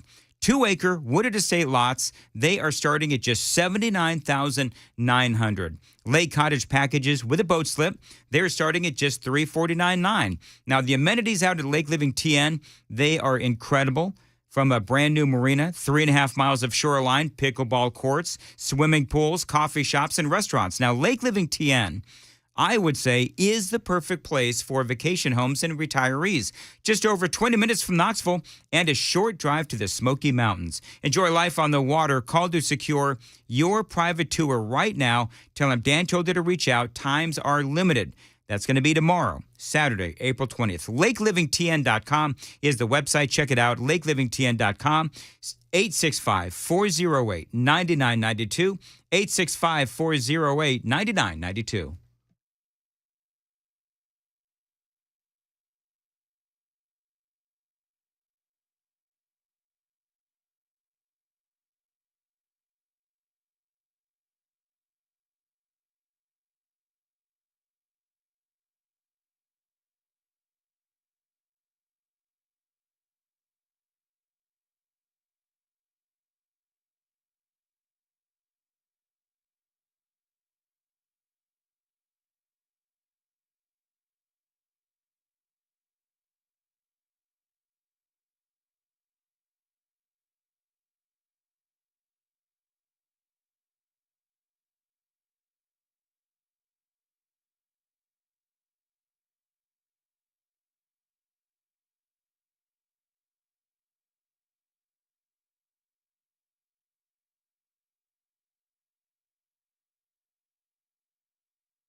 I'm Ken Weaver with your top stories. Looks like we are out of the risk for any more thunderstorms here in Nashville. Full forecast and traffic in 5 minutes.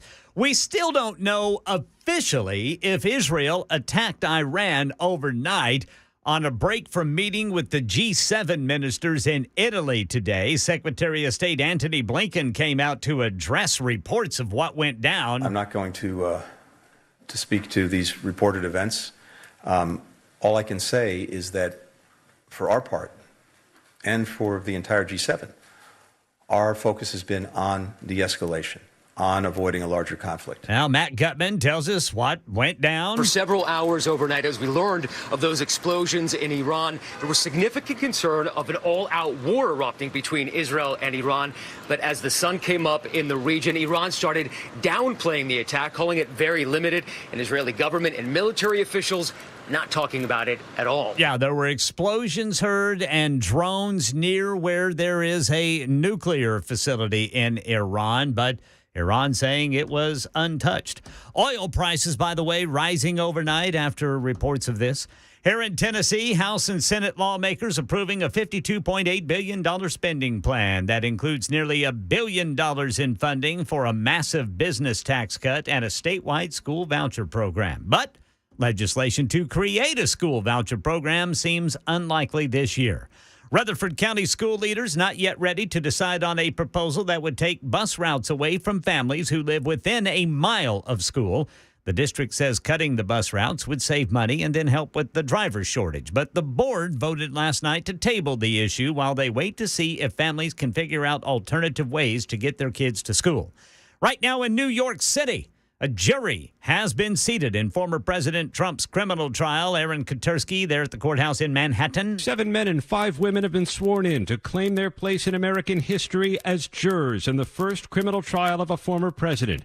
They include an investment banker who follows Trump on social media, a speech therapist who said she does not agree with a lot of his politics, a school teacher who said she admires how President Trump speaks his mind, and a woman in product development who said, "I don't like his persona, how he presents himself in public." All of them, though, pledged to give Trump a fair shake. Trump is charged and has pleaded not guilty to falsifying business records so voters in 2016 would not find out he paid off adult film actress Stormy Daniels to keep quiet about their alleged affair.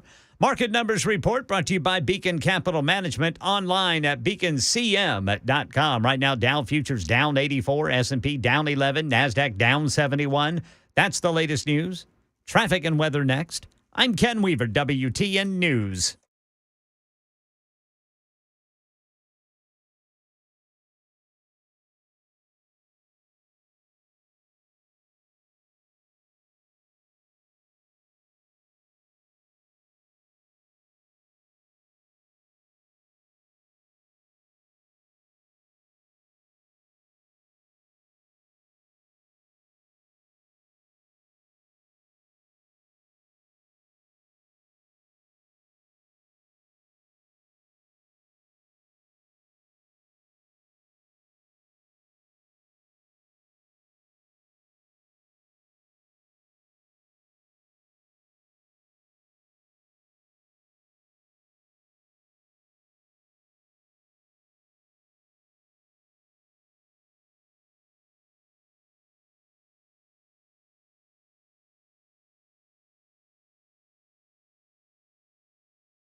Nashville's Morning News with Dan Mandis. And so, my fellow Americans, We talk news. Super Talk 99.7 WTN. 7:08, Nashville's Morning News on Super Talk 99.7 WTN. Welcome on in. Along with Johnny B. Ken Weaver, I'm Dan Mandis. Want to get right to the Newsmaker Hotline. Welcome into the program, Senator Marsha Blackburn. Senator, always glad to have you on the program. First thing I want to ask you is we're trying to figure out exactly what happened with Israel and Iran. I mean, where people are saying, news outlets are saying that Israel, did attack Iran, but there seems to be sort of some hesitation to talk about what actually happened. What do you know? What we know is that Israel sent some missiles into the central part of Iran. It is in an area where there is a nuclear plant. There is also a drone and weapons facility in that area. What we do not know is the extent of the damage and if they hit any targets.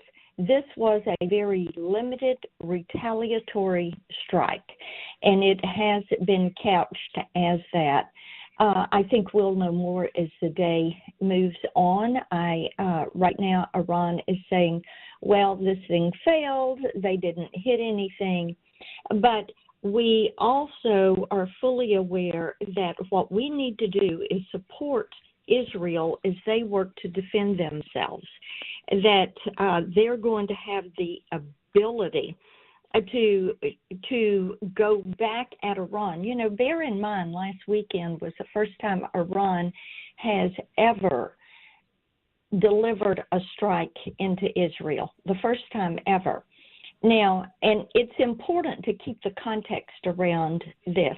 Iran became very brazen during the Obama administration. Obama had the Iran nuclear deal, which was a very bad deal for the United States and our allies, and a very good deal for Iran. What that did was to give them that money. Remember the pallets of cash. Yep. It gave them the money that they needed to fast-track their nuclear production.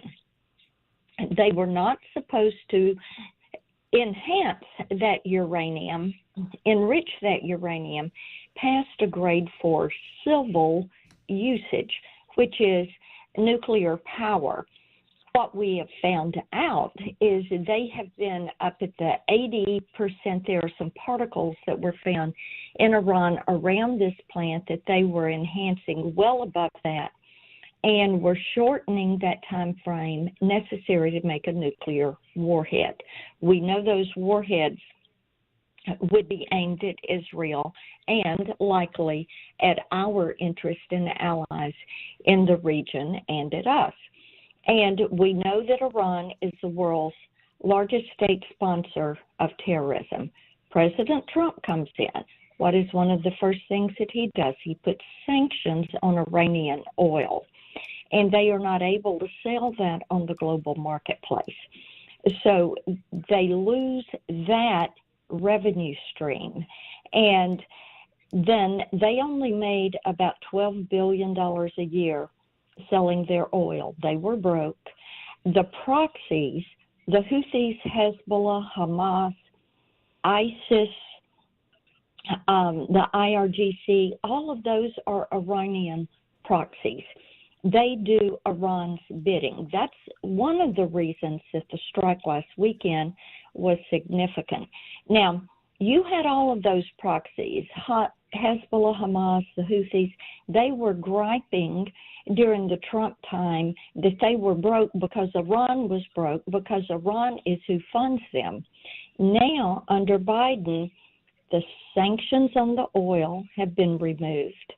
He is freeing up their cash. As you remember, Dan, I led that effort to freeze that $6 billion tranche. We did that. Well, Biden comes along and he says, well, we will open up another $10 billion so that Iran gets that. And we've been trying to keep Iran from ever putting their hands on that money.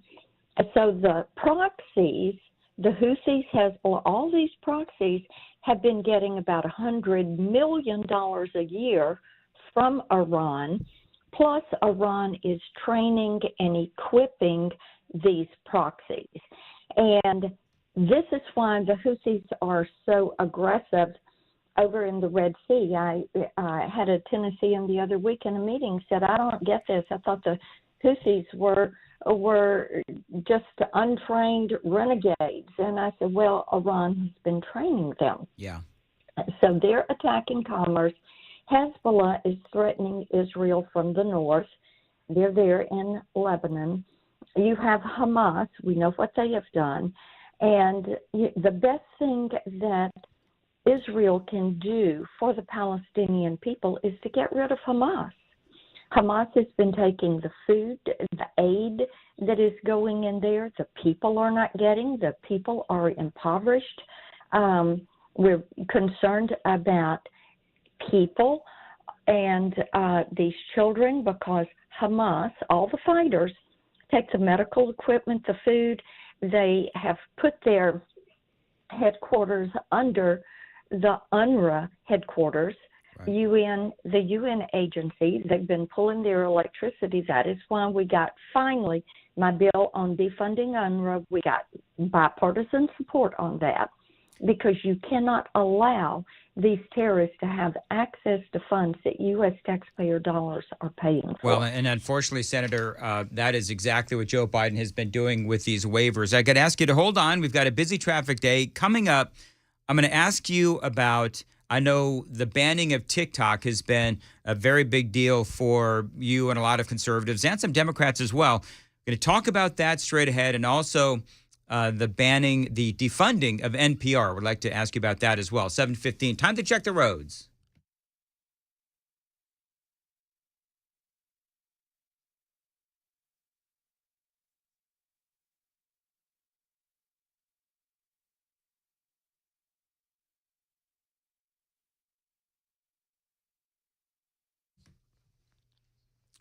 Cloudy this afternoon, a high of 71, partly cloudy weekend, a high of 67 on Saturday, 63 on Sunday. Right now, 65 at Super Talk 99.7 WTN. Senator Marsha Blackburn is joining us. So the House is banned at TikTok. It's now heading over to the Senate. I want to get to that story. Also, we need to get in also Chuck Schumer refusing to hear the articles of impeachment. Let's go with articles of impeachment first. That's got to be frustrating. I know I spoke to Congressman Mark Green earlier this week about his frustration, all the work that he put in, all the work the House put in to draft these articles and research the articles, only to have Schumer basically not allow the trial to be heard. Your thoughts? That was something that established a whole new precedent. It has never been done. There have been 21 impeachments.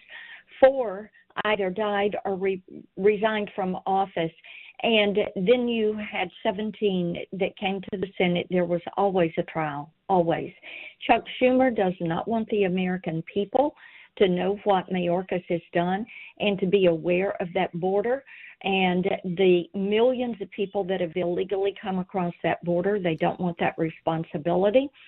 So therefore, he dismissed the articles, never done before in our nation's history. So it's causing people like me to work double time to get the message out about the destruction to our nation, our sovereignty, our freedom that has happened at that southern border. Because the American people need to know this. And I tell you, Tennesseans see it. They see the drugs, the human trafficking, the sex trafficking, the gangs, the crime that has crept into their communities in the last couple of years. They're astounded. And every sheriff in Tennessee will tell you they cannot deal with the drugs and the gangs until we close the southern border. The banning of TikTok, it's been banned in the House. It's now off to the Senate. I know, again, this is near and dear to your heart. What does it look like? Do you think it's actually going to happen at the national level? I do think you're going to see legislation. The House is reconsidering this measure and something that might be more workable and closer to what the Senate is. We cannot have these social media apps that allow propaganda to be spewed.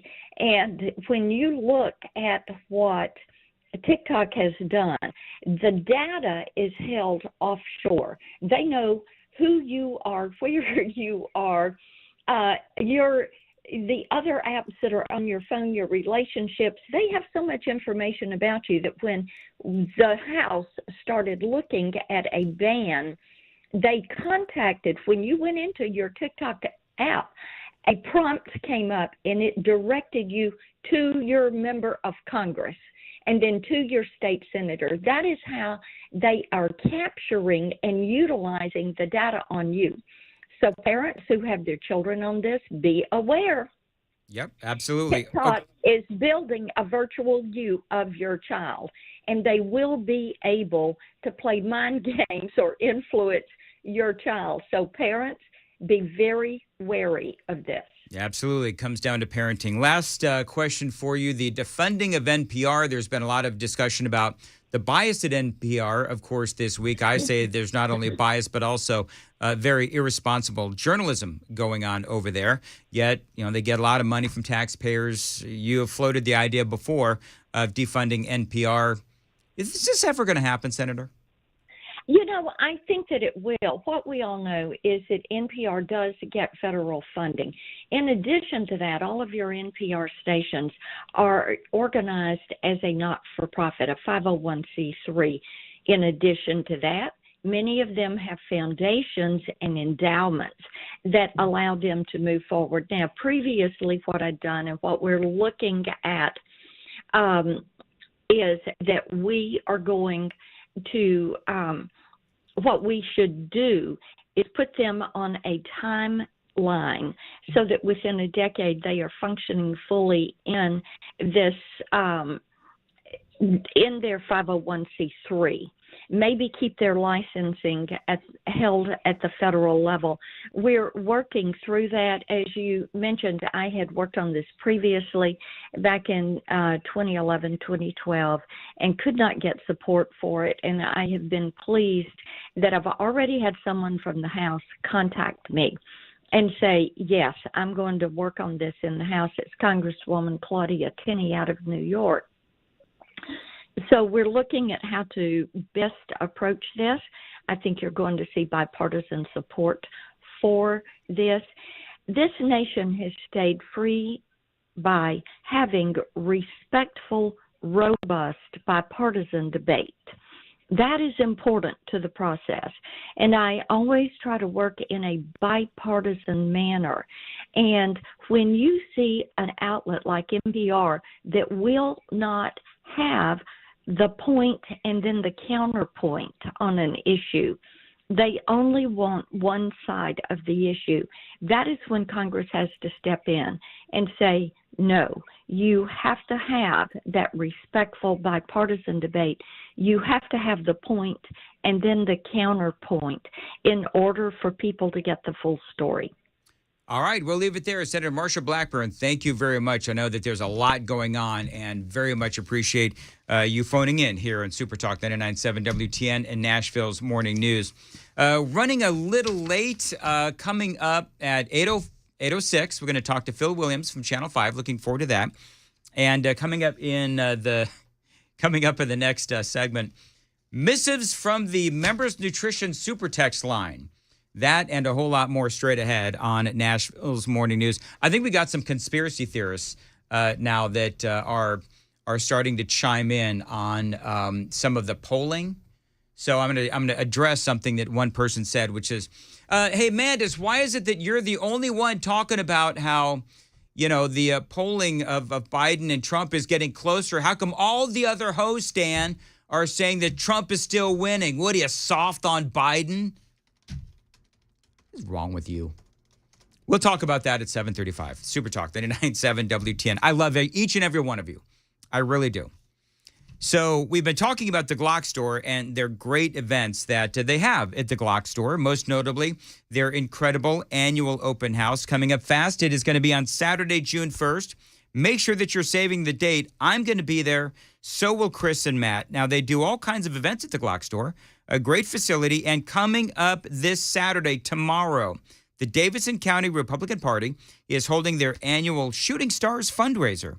Now, there's going to be some meet and greets with local Republicans, shooting competitions with terrific prizes, and a chance to win a Glock 43X. What I want you to do, go to gopnashville.com and click on Shooting Stars to get your tickets. Matt Murphy is going to be there tomorrow night at around 6 o'clock. So you want to go meet Matt Murphy. Absolutely, he's going to be at the Glock store tomorrow night around 6. You want to hold an event and at an incredible and unique facility? You should check out the Glock store, glockstore.com. I've been there many, many, many times over the years, and the Glock store is simply incredible. You want to hold an event there, you really should check it out. Tell him Dan Mandis told you to reach out, 615-682-6565, 615-682-6565.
729, Nashville's Morning News on Super Talk 99.7 WTN. Ken and Johnny, I think I'm going to have to put some of the folks on the F&M Bank chat on timeout. Why is that, Brother Dan? Oh, they're just a little persnickety this morning. I love each and every one of them. Yeah. And going to send them to the room, are you? Going to send them to their room. Anyway, we'll talk about some of the hijinks and shenanigans that are going on over there on the F&M Bank chat line on YouTube when we come up after the news at the bottom of the hour. I want to tell you about my friends at Cove Generators. Listen, if you are researching new generators, if you want to get a new generator, you've got to call my friends at Cove Generators and Generator Dave. Now, not only are they the best generator company in Middle Tennessee, but to prove it, a great new deal just for listeners to my show. Now, right now, they're offering you a free upgraded 7-year warranty right now through May 12th, plus $500 off when you buy any Generac home standby generator. Now, be prepared for the next power outage with my friends at Cove Generators. They are your official Generac home standby generator dealer in Middle Tennessee. Call them, tell them Dan Mandis told you to reach out, 931-559-3311, 931-559-3311. And don't forget that great deal. You mentioned WTN, you get $500 off and a free and upgraded 7-year warranty. Find them online. It is covegenerators.com. That's covegenerators.com, 931-559-3311.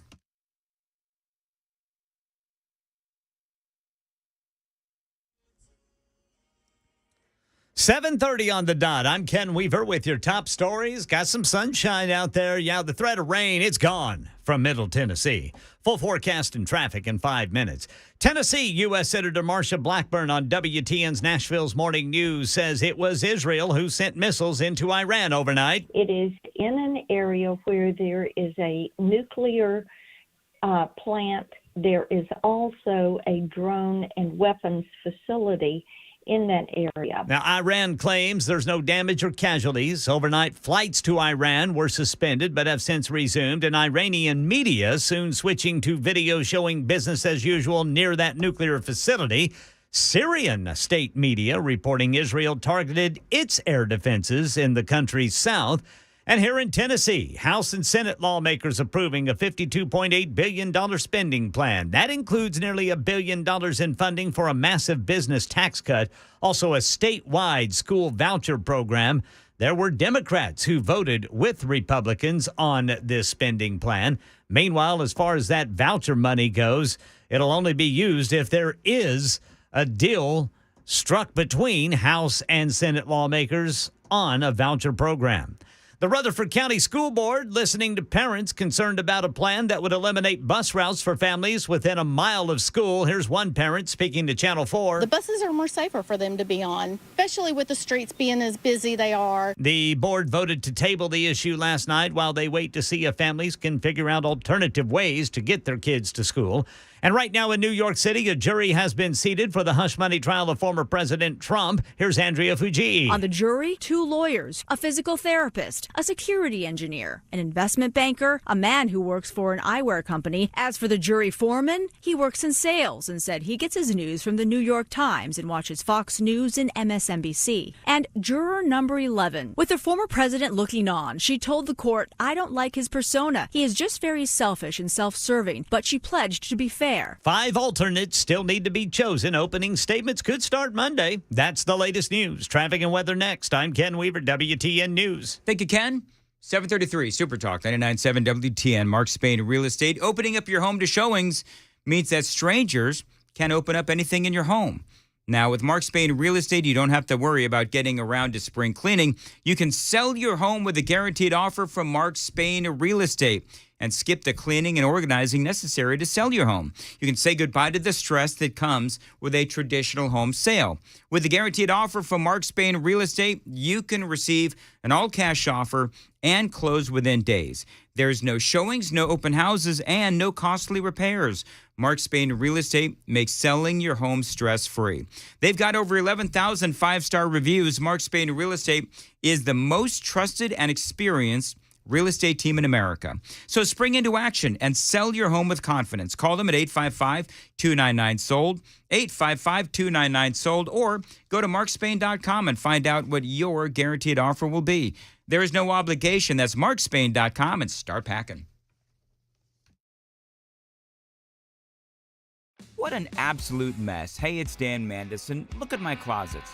Unorganized to say the least. Even my window dormer is a train wreck. Stuff is everywhere. Now, luckily, California Closets is coming to my rescue. My personal design consultant, Vince, stopped by, measured, and is now showing me how to become more space efficient and organized on his 3D CAD system. It is amazing. And soon, my space is going to be organized, and yes, even Bandit approves. California Closets, a local company that can customize the storage in any room of your house. California Closets, what can they do for you? Find them online at californiaclosets.com and reach out for your free in-home consultation.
.37, Nashville's Morning News on Super Talk 99.7 WTN. Hello, I'm Dan. So Johnny and Ken, I don't know if Ken can participate in this or not, but folks on the couple of things are going on. So folks over there on the FNM Bank chat line, they're a little snarky this morning. One guy, and I had to take the, I have to turn it off because I can't watch myself and read the thing at the same time. But our friend Turd Ferguson was noticing that the senior senator from the state of Tennessee was a little long-winded this morning. No. That first, literally, she went for 7 minutes on that first question. Yeah, that first question, I think, because you went to traffic shortly after that. And I don't know if it was the length of her answers or if like we're getting hit by some weird attack. But I'm dizzy. Like right in the middle of Marsha Blackburn's interview, Senator Marsha Blackburn's interview, yeah. I started getting dizzy. Well, I did too. Really? Yeah. Had the same effect. Oh, I don't know if I'm dizzy because of... No, I'm not saying it was because of that. Yeah, yeah. I have the same effect of being dizzy. Yeah, I don't know. It's very bizarre. Hey, Weaver's back there. Hey, ask Weaves if he's dizzy. I don't know what... I don't know if there's something in the building here, but holy mackerel. I'm always dizzy. Yeah, see, that's my problem. I'm always dizzy, too. All right. Mostly whenever I'm driving. But you guys know that. But I've learned how to handle it now. Well, there you go. Well, it's kind of funny because right before the interview with Senator Blackburn, somebody was, I don't know if they were complaining or what the deal was, but, he was sort of, I don't know if he was accusing me of something, but he said that, why is it I'm reporting that Biden is doing better in the polls and, quote, all the other hosts are still saying that Trump is so far ahead or something to that effect. Well, you can still be doing better in the polls and still be losing. Right. Well, that's the thing. Here's the deal. Number one, I don't spend a lot of time on polls. So if I see a poll, I read the poll, I analyze the poll, and then you know what I do? I forget about the poll. Wash your hands of it. You know why? Because tomorrow there's going to be another poll. Yes. And tomorrow's going to show a complete opposite of what the one that I just read will show. They poll daily. Well, and let's remember that, during the 2016 campaign, polls were showing that Hillary was going to win. Yeah. That's exactly right. But it is, you do like it more whenever the poll shows your candidate is winning. Well, yeah, but, and here's the deal. I don't listen to the station 24/7, 365. I'm dizzy enough. So I don't catch what the other hosts are saying or doing. But the truth is that you can hear me read a poll, and then you can hear somebody else read a different poll. And the two polls might show something different. You have, polls from different polling companies and so forth, and universities and, journalistic organizations. And so everybody's got different stuff. So you're saying that you and another host may be polls apart? We could be polls apart. That's exactly right. And listen, a poll says what it says, man. And just because a poll says, that Biden is gaining on Donald Trump, which is what the polls are showing, at least some of the polls, doesn't also mean that Donald Trump is still doing well in some of the battleground states. In other words, they're just numbers. Yep. And they're just snapshots. Yes. Yeah, they're just snapshots. That's all it is. Well, it's also, it'd be like me going out here and asking, say, 30 people who they bought a car from. Right. And you can't, I don't know, polls are very, very iffy. Yeah, but they're fun to listen to whenever your candidate's winning. Yeah, exactly. Well, and that's also part of the thing where you talk about, okay, so there's the difference between polling registered voters, polling for all Americans, polls for, Democrats versus Republicans versus independents. And to be perfectly candid and honest, when people are driving in the car, it's hard to listen to because you're throwing a ton of numbers at people. And the way that I always look at people listening to the morning show is they're trying to get ready. They got the kids in the back seat of the car. They're, listening to the radio. They got phone calls. And it's just, I don't want to bury people with numbers. And this is my way. And I'm not saying that somebody else is doing it, differently is better or worse or right or not right, but it's just the way that I do it.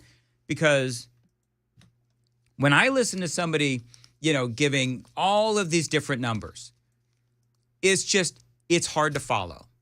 And so I like to give, a couple of broad, brush, here's what the polling says, but that's about it. And so there's no conspiracy. I'm not going, soft on Biden or whatever. I'm not giving a bunch of polling every day. I'm just not, because it always seems to change. No talk about Brother Jones this morning. 3077 says, no talk of Brother Jones. 3077, you clearly missed the 6 o'clock hour. Yeah, they did. Well, and that's what Brother Jones wants.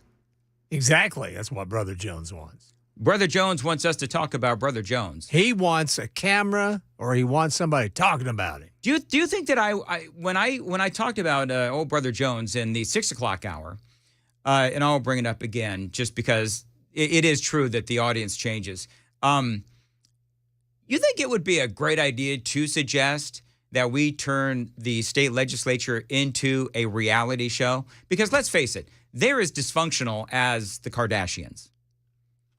I mean, I think it's, and as I talked about before, it is real easy to just, as I keep saying with Justin Jones, that it is real easy to call folks racist, which is basically what he does. One of the big stories from yesterday, and again, I did cover it in the 6 o'clock hour, is Justin Jones walking up to William Lamberth, Republican majority leader, and sticking his finger in his face and calling him a racist. You are a racist. You are a racist. I mean, isn't that just easy to do? Well, that's all he does. It's like, you are a racist. You are a racist. I mean, and I don't know why he won't come on. He won't come on Murphy's show. He won't come on my show. I don't know who else has asked him. Well, it may be because you said his head was up his. Oh, do you think that might be it? Oh, I've said that a few times. They are racist. You know what? I must be a racist because I'm saying I've said often now that Justin Jones's head is right up that derriere of his. They also, by the way, yesterday started shouting Ku Klux Cameron as Speaker Cameron Sexton is up in front of the chamber. Ku Klux Cameron. So there you go. Well, that sounds. You sound like it's 5th grade. See, that's the thing. This is the thing, is that they don't sound like adults. And the adults in the room need to get their work done. And so the adults in the room had to clear the children from the room.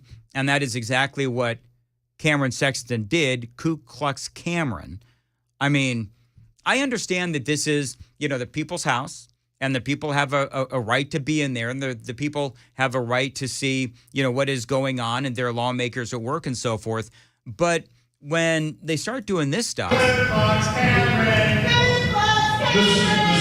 it makes it a little hard to do business. And again, my official talk show host position is people should be allowed to be inside the Capitol, and I believe that they should be allowed to watch our lawmakers do the people's business. But at the same time, they need to be able to do the people's business. And when that kind of stuff is going on, you just can't. By the way, there's a lot more that happened yesterday at the state legislature. We'll talk about that again very briefly coming up. It is time for the traffic on WTN. Laverne, Antioch, Waldron Road, all the way up to Haywood Lane, some stop and go. Brentwood here at Old Hickory at American General Way. 40 West, a little slow go at 24 and coming out of Mount Juliet and Hermitage. Here at East Trinity, Ellington Parkway, some stop and go. I'm Jack Wellback. Traffic every 10 minutes, every morning on Super Talk 99.7 WTN. 747, Nashville's Morning News on Super Talk 99.7 WTN. As far as your weather goes, today it is going to be cloudy. This afternoon, a high of 71, partly cloudy weekend, high on Saturday, 67, high on Sunday, 63 degrees at Super Talk 99.7 WTN. So all of this insanity is going on. They do finally decide to clear the state legislature, the House of Representatives. They got a couple of big things going on there, of course, as you know, allowing teachers to be armed and school choice for the state of Tennessee. Now, Phil Williams, who is going to be here in just a few moments, I believe, he was there, and he caught this whole situation where a woman named Allison Polidor, she was up in the balcony, in the gallery, and she is just, what she says is she was just sitting there. She wasn't one of the ones that was, screaming at Cameron Sexton, calling him Ku Klux Cameron and all that. But the law enforcement there, the security, wanted to arrest her. And this is what that sounded like. What are you arresting me for? I'm just sitting here quietly. That's when two troopers took her by the arms and forcibly removed her. Even as she was escorted from the House gallery, troopers were not ready to release her. She was placed on an elevator and escorted to a conference room on the ground floor of the Capitol. Yeah, so they take her down into this conference room. And of course, and I made this joke earlier, so I'll go ahead and make the joke again, because I think it's funny. We've realized that the most dangerous place in Nashville is between Justin Jones and a television camera. That would be the most dangerous place here in Nashville. And he was there as this woman was taken down into one of the ground floor conference rooms. And Justin Jones was there, and he was trying to, help the woman and trying to get in the way of the cops doing their job. She was silent. Hold on. She was silent in the gallery. She was silent in the gallery. Okay, I'm gonna come in. But she was silent in the gallery. Let her go. This is a mother who was not. She was not yelling. I was watching this argument. She was not yelling. I'm not arguing with you. I'm telling you, as an elected official in this building. No. Let her go. There you have it. Mass pandemonium is going on, and Jones is trying to get in the way of these officers doing their jobs. And you have all of these activists that are screaming in this corridor. And Justin Jones is there getting in the face of the cops, and then everybody decides to just sit down and sing. I'm gonna let it shine, let it shine, let it shine. Yeah. So then they have this big classic sit-in where they're singing Let It Shine. Around the Capitol. The cameras are there, and Justin Jones is standing. Okay. Meantime, Allison Polidor is being taken away. I'm gonna let it shine. They ended up giving her a citation and was released. We'll see what DA Glenn Funk does with that citation, but that is just part of the dysfunction in our state legislature. Phil has to have a lot of fun. He's going to be here in a few minutes, and I've got so many questions to ask him. But one of the things that I'm going to ask him is this fun for you, watching all of this human dysfunction every single day? Because I got to cover politics all day, every day, 4 hours a day, man. And there are days when I just want to go home and take a shower because of all of this stuff that I have to cover. By the way, Scott Sapicki was on with our own Matt Murphy. Will school choice actually pass? He says it's going to be very close. More than likely, though, he says not. I really don't know. I think it'd be extremely close. The things that we were doing for public schools really excited a lot of the House members, really did. And I think the House members understood what we were trying to do with that, and how it would transform our public schools. But with 95% of that off the table right now, I don't know right now. And it would take an absolute miracle for both sides to agree this late in the game. I think it's going to be very difficult. It's going to be very difficult. That's what he says. I don't think it's going to pass. I think what's going to happen is, because the session's almost over. And so now what they're going to have to do is they're going to have to start all over again. And one of the things that Murphy asked Scott Sapicki is, what went wrong with all of this? I mean, besides everything. So what went wrong? I think maybe what happened was we didn't get in a room quicker with the Senate and with the governor quicker so that we could discuss where we all are and try to navigate a pathway forward instead of, he's the governor, he can do what he wants. He releases his version, and then the Senate releases their version, and then the House releases their version, and they were all vastly different. And now we're scrambling trying to bring things together. Yeah, and more than likely, it sounds like they're not going to be able to do that. We'll keep you updated all day long here on Nashville's Morning News on Super Talk 99.7 WTN. 7:52. I want to tell you about my friends at Lake Living TN. Listen, summer is right around the corner. Lake Living TN is releasing a limited number of lake lots to the public. Dan Mandis here, and one day only tomorrow. Yes, April 20th. Tomorrow is the big day. You can come check out our exclusive properties and experience lake living at a fraction of the cost.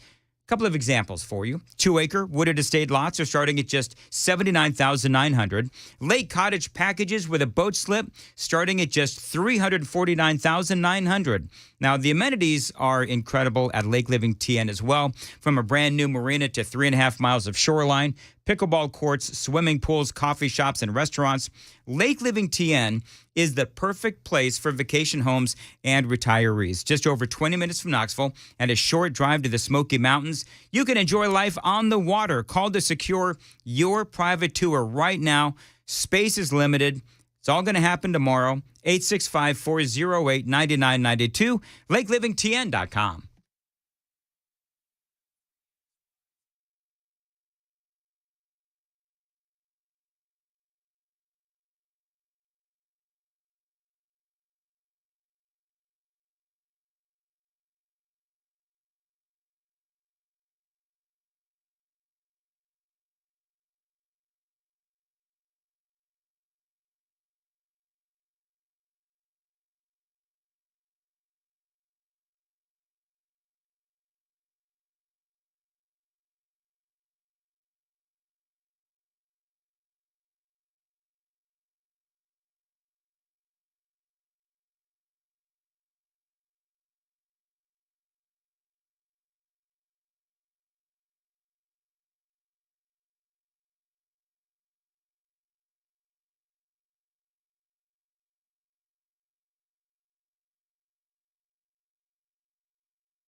Hey, what's up, guys? This is Matt Murphy for Members Nutrition. I want to tell you about the Members Nutrition difference, and I want to encourage you to go over to the Members Nutrition website. Number one, they believe at Members Nutrition that they can sell vitamins and supplements at a lower cost point, and they're doing it every single day at membersnutrition.com. Number two, they want to make these products right here in the United States of America, not from some overseas company, and they do that every single day. I encourage you to go to membersnutrition.com. You'll get 50% off your purchase price at checkout. You don't have to put in any codes. Just go to membersnutrition.com. Once again, membersnutrition.com.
Dan Mandis here. How would you like to be free of any car loan debt, no credit card debt, no personal loans?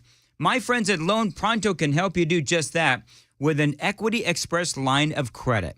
Now, you can tap into that equity in your home today and save you money on those high interest loans. You know, homeowners are turning that home equity into cash almost instantly these days with Loan Pronto's AI-based system.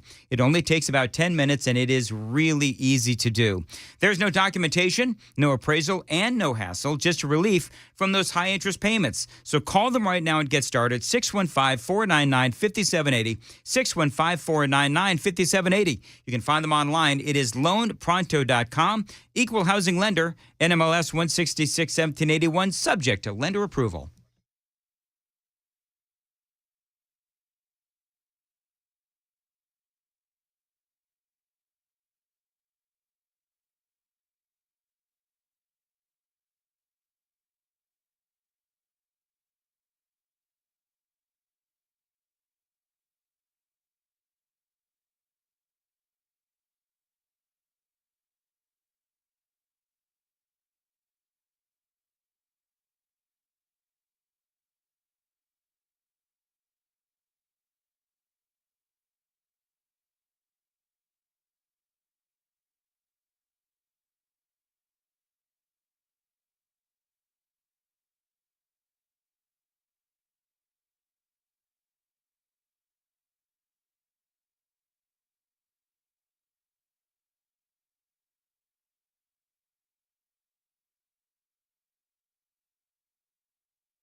8 o'clock on the dot. I'm Ken Weaver with your top stories. Rain and storms are completely out of here. Full forecast and traffic coming up in 5 minutes.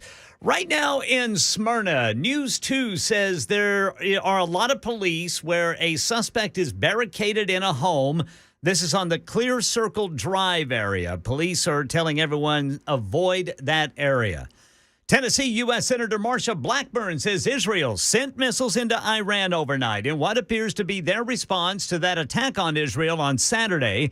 Here's Sherry Preston, who says Iran state media reporting no casualties or damage. G7 foreign ministers, including Secretary of State Antony Blinken, meeting in Italy, warning of new sanctions against Iran for its drone and missile attack on Israel last weekend, even as Israel appears to strike back overnight. Here's ABC News Chief Global Affairs correspondent Martha Raddatz. Israel had been understandably secretive about exactly how this attack would be carried out and certainly when. There was an enormous amount of internal debate in Israel about the scope of this attack, with hardliners wanting to send a strong message of deterrence, but it appears this strike was limited to a military facility in Isfahan in hopes that there would be no escalation. At the G7 meeting, Secretary Blinken saying, I'm not going to speak to these reported events.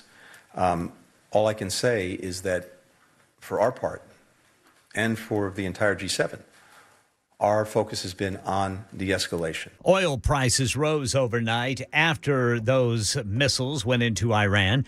The House is expected to vote this weekend on bills that would provide tens of billions more for Israel, Ukraine, and Taiwan, lend-lease provisions, and a bill forcing the sale of TikTok, also on the table. Here in Tennessee, state lawmakers passing a $52.8 billion spending plan. That includes nearly $1 billion in business tax cuts, also money for a school voucher plan if there ever is school voucher legislation passed. That seems unlikely this year. Elsewhere, the Rutherford County School Board delaying a decision on eliminating bus routes for families who live within a mile of school after concern from parents like this mother who spoke to Channel 4. Parents that, even if it's a mile or so away from the school, have to be at work earlier, and they need the transportation for their younger children to get to school. Yeah, the board wants to wait to see if families can come up with alternatives.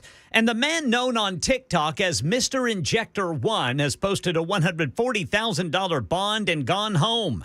Dustin David Moore, charged with performing illegal and dangerous cosmetic injection procedures. This is Jim Ryan. Back in 2022, bodybuilder and mother of three, Brienne Griego, had butt injections done at Dustin Moore's Houston area clinic. Within days, the side effects set in. Inflammations, nodules, internal bruising. She says Moore tried to fix it, but things only got worse. My body was shutting down. Mr. Injector 1 was arrested Wednesday in the middle of a procedure and charged with practicing medicine without a license. All right. Market Numbers Report brought to you by Beacon Capital Management. Online at beaconcm.com. Dow futures down 23. S&P down a half point.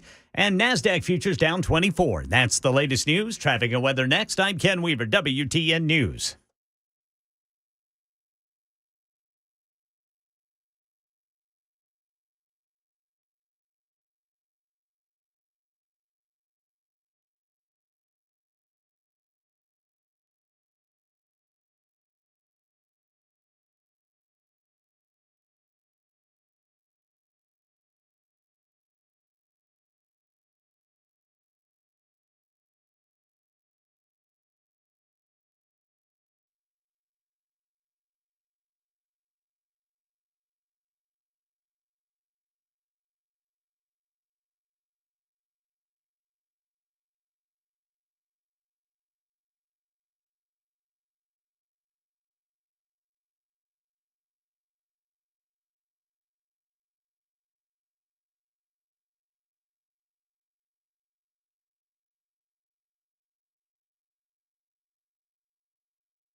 Nashville's Morning News with Dan Mandis. And so, my fellow Americans, We talk news. Super Talk 99.7 WTN. 8:07, Nashville's Morning News on Super Talk 99.7 WTN. Welcome on in. Along with Johnny B., Ken Weaver, Dan Mandis here, and Phil Williams from News Channel 5 is joining us in the studio. Phil, it's an honor to have you here. Thank you very much for coming in. Good morning. It's a pleasure. So one of the first things I wanted to ask you, and I mentioned in the previous hour, I was going through all of the hijinks and shenanigans that went down yesterday at the state capitol. Right. You've got Justin Jones calling Lamberth a racist, and it's all of it. It is so dysfunctional. Do you enjoy reporting on this stuff, or does it just become a chore? Both. I mean, there are times certainly that I'm a nerd. I love watching the machinations of the legislative process, but then there are times that the dysfunction just keeps repeating itself to the point that yesterday when all of that went down, I was in the gallery working on another story, and I think my immediate reaction was, "Geez, here we go again." It's got to get. On the one hand, it's a target-rich environment for an investigative reporter such as yourself. Would you say the news and the divisiveness here in Tennessee is getting worse? It is. I was talking with several long-timers yesterday around the Capitol. It is as toxic of an environment as I've ever seen, and I've been covering the Capitol for 30 years. Back when the Dems were in charge and had a supermajority, it was toxic. But back in those days, it was toxic between parties. Now you have this intra-party toxicity as well. There are people within the Republican Party that are stabbing each other in the back. There's dysfunction within the Democratic Party. I mean, right now, Justin Jones has a lot of detractors within his own party, people who wish that he would change his tactics. And so on that level, it is more toxic than I have ever witnessed. When it comes to Justin Jones, I think, and I've said this many times, it's like the only thing that he does these days is scream racist. I mean, the audio from yesterday, William Lamberth, you're a racist, you're a racist. And it's like that's all you ever hear of Justin Jones. And I think that is to the detriment of, either both parties working together or even the Democrats being able to, really function within the state legislature. There are moderate Republicans who I have spoken with who say that their experience has been that there may be a piece of legislation that they are not fond of, that they would like to see killed. But when comments like that are made on the floor, they see the votes going in the opposite direction. People saying, I'm just going to vote against Justin Jones because of the tactics. Yeah. And to be fair, to be clear, there are people within the Democratic Party who feel the same way. Representative Jones would say, he's fighting the good fight. He's calling out racism where he sees it. But there are also people within his own party that wish he would dial it back. Well, because they're there to do a job. And ultimately, I think that it's hard to do a job when you have those kinds of just incendiary, vitriolic insults being hurled, in one direction from Justin Jones. And it's always he's screaming at the Republicans, and the whole Ku Klux Cameron thing that was also going on from the gallery yesterday. It's just, as I said during one of my monologues earlier today, it is like a really bad or a really good reality show. I'm not sure which one. We had a moment yesterday. Scott Sapicki was on with Matt Murphy, State Rep Scott Sapicki, and everyone knows he is one of the driving forces behind Governor Lee's want for school choice. And so there was a moment where, because you've been on the front lines of this discussion as far as the reporting goes, I've covered it extensively on my show, and others have covered it as well. But there was a moment, you had a story the other day where you had one of your infamous Phil Williams recordings, and it was Scott Sapicki basically saying something to the effect of he wants to, blow up education in the state of Tennessee, and effectively what he was saying was he wants to fix it. And so, as he said yesterday, he probably could have been a little more artful in the way that he said it. But Matt asked Scott this question about your reporting. Do you feel like Phil Williams of News Channel 5 has been an honest and fair player in this debate? Phil's a great guy. Do you feel like he gave you a fair shake in this article to speak what you know to be true about your position on this issue? No. And if he's been paying attention to the last 6 years, he should know me pretty well by now about where I am. Your thoughts? That is absolutely not true. I texted Scott at 4:55 on Saturday and told him that we had a recording and gave him an outline of what I anticipated would be the highlights of that recording. I asked if we could talk about the recording, that we were planning to do a story that would break Monday morning. So this was a 36-hour notice, essentially. And I asked him if we could talk. I have Republican leaders throughout the state who will return my phone call if I, say I'm doing a story and I want to give you a chance to respond. He never responded to me personally at all. He had a Republican caucus spokesperson call and say, he'll do an interview with you if you'll hold the story. And I was like, that's not how this works. You don't get to decide when we break the story, but I do want to give you a chance to respond. And we had a text exchange that went on for several hours. And the person was saying, well, he wants to do an on-camera interview with you. And I said, great, we'll do a Zoom interview this weekend. He can just name the time, we'll do a Zoom interview.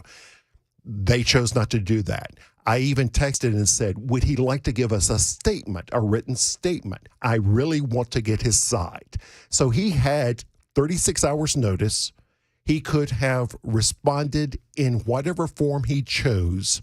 And in fact, after the story ran, I saw him in the hallways of the Cordell Hull building where the legislature has its committee meetings and has its offices. And I said, Scott, let's talk about what happened. He refused to even acknowledge my presence. So I did everything I could. The decision not to respond, the decision not to give his side of the story was his and his alone. 8:15, Nashville's Morning News on Super Talk 99.7 WTN. That's going to dovetail into a question I'm going to ask you after I do the traffic. And that is, you, and I know you've heard this 1,000 times before, you've been accused of being anti-Republican, anti-MAGA. All your stories are always against Republicans. I'm going to ask you about that coming up next. It is 8:15, time to check the roads on Super Talk 99.7.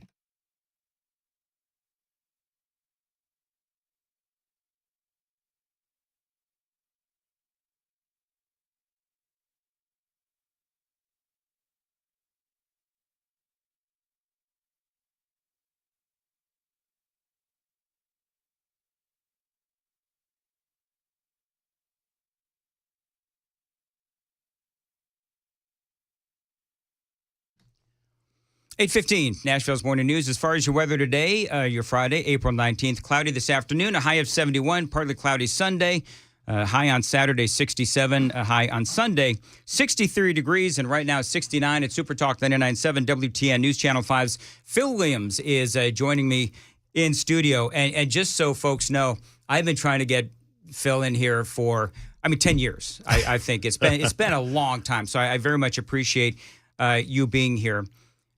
You get this rap these days as somebody who is always targeting Republicans, and you're always, targeting, people on the right. You don't like MAGA folks and so on and so forth. What is your response to that? Well, back when the Democrats had a supermajority, I was accused of being a closet Republican, and in fact, I was on talk radio with Steve Gill and Phil Valentine back in those days, and the Dems just were sure that I was a closet Republican. The same thing goes here. Here's the deal. My job is to investigate those in power. Well, who's in power these days? It's a supermajority where you have a Republican governor, you have 80% or 82%, I forget, of the Senate is Republican. I think like 76% of the House is Republican. And so the people with the real power in the state right now are Republicans. And so I tend to go there because that's where the power is. Democrats have very little power in the state right now, and I'm sure your audience would like to keep it. A lot of your audience would like to keep it that way. But that's not to say that I don't investigate Democrats when I find a clear story. For example, we were talking about Justin Jones earlier. At the end of last session, I did a story about the fact that, remember, there was this pushing match I remember. Between Cameron Sexton and Justin Pearson and Justin Jones. And I did a story about the lack of civility and, like we were talking about earlier, how even members of the Democratic Party were not happy with the Justins. And basically the thesis of the story, which the Tennessee Holler hated and other progressives hated, was that this clash would never have happened had the Justins not been getting in the speaker's face and getting into his space. I have done stories about Nashville's Democratic DA Glenn Funk. I did investigations of Gideon's Army here in Nashville, which progressives hated. So if I get a clear investigation of abuse of power by Democrats, you can bet I will be doing that story. That's my question. How do you decide on what kind of story that you go after? Yeah, first of all, I say the threshold, tier one story is something that's illegal or unethical. And again, that's where, those type of stories tend to go to the people with power, because the people without power don't have the ability to do, no bid contracts, that type thing. I think the next level would be lying or hypocrisy. Okay. In the last couple of years, we've really focused a lot on the legislature. Airbnb had legislation to affect Nashville's ability to regulate short-term rentals, which is fine. I don't have a dog in that hunt. But they were not telling the truth about what their bill did. And so in a situation like that, where you have people going before legislative committees and lying about what their bill does, that's going to be a story for me. Also, and this is true with school vouchers, money. I want to follow the money. And if there's a lot of big money coming into the state, and saying we're going to eliminate any politician who doesn't vote our way, then I'm going to be following that story as well. So it's lying, it's unethical, it's money, and more generally just anything that people in power don't want the public to know. Hey, Phil, this is Ken Weaver, and it's a pleasure meeting you. But this question is kind of more on the lines of all TV investigative reporters. Are you guys tasked with like a certain number of reports you guys have to come up with? Is that how you guys operate? I can only speak for our news operation, and the answer is absolutely not. We often talk about the most important investigations that we do are the ones that never make the air, because we may spend days, weeks on a story and finally decide, hey, that's not what we thought it was. And it is very much emphasized with us, we will walk away from any story that we don't think meets our standards. Gotcha. Coming up, Phil, I can't believe we're already, relatively speaking, halfway through this, but coming up, I want to talk to you about a couple of things.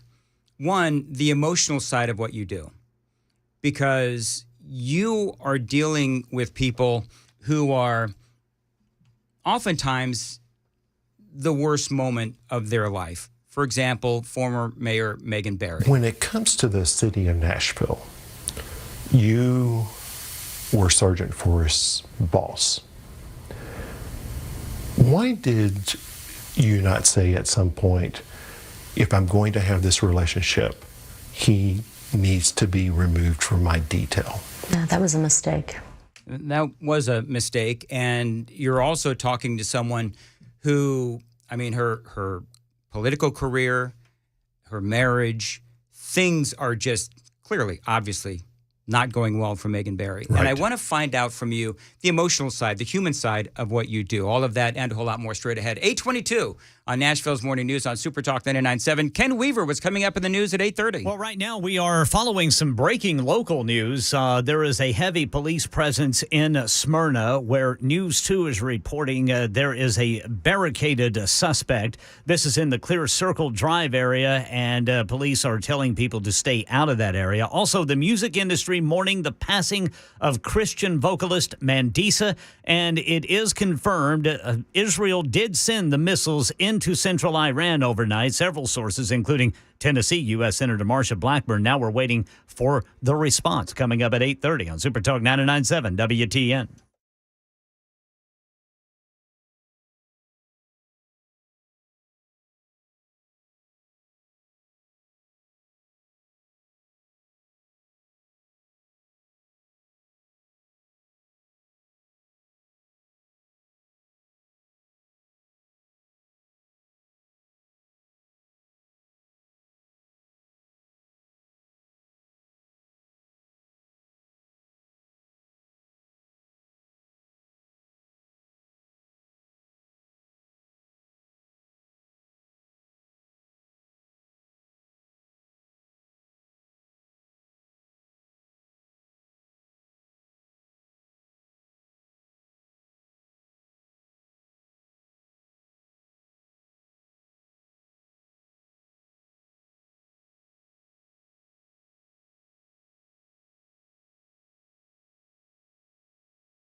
828, Nashville's morning news on Super Talk 99.7 WTN. Okay, news with Ken Weaver is coming up next. And then going to continue my conversation with News Channel 5's Phil Williams. And I'm going to ask you a couple of things, Phil. Number one, we'll finish that conversation on Megan Barry and sort of the human part of what you do. Right. And then we're going to talk about, I don't know why he keeps coming up, but Justin Jones. Justin Jones is accused of basically telling a woman who witnessed a guy, this is all on social media. So this woman says that she saw a guy sexually assault a couple of women down during a protest that was going on at the state capitol.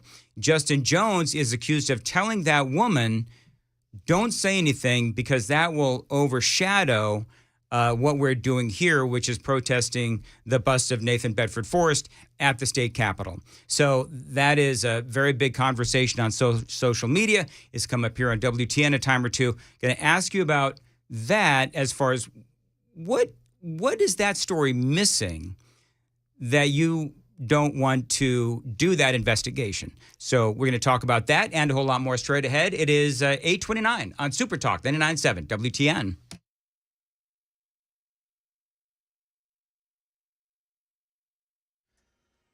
I'm Ken Weaver with your top stories, and it looks like the threat of rain, even storms, is out of Middle Tennessee now. Full forecast and traffic coming up in 5 minutes. Got some breaking local news this morning. Multiple reports that police are on the scene of a barricaded suspect in Smyrna. This would be the Clear Circle Drive area where reports say police are advising people to stay clear of for the time being. Also, Tennessee U.S. Senator Marsha Blackburn and others confirming those were Israeli missiles fired into central Iran overnight, seemingly in response to Iran's attack on Israel over the weekend. Here's Matt Gutman. The U.S. said they would not participate in any retaliatory strikes against Iran. But that said, the U.S. has stressed and shown that it will come to Israel's defense. So the big question now, should Iran decide to strike back against Israel, will the U.S. be forced to get more involved? That is Mary Bruce reporting. Also in our nation's capital, 4 Democrats on the House Rules Committee took the rare step last night of supporting House Speaker Mike Johnson's plan for votes on foreign aid measures this weekend.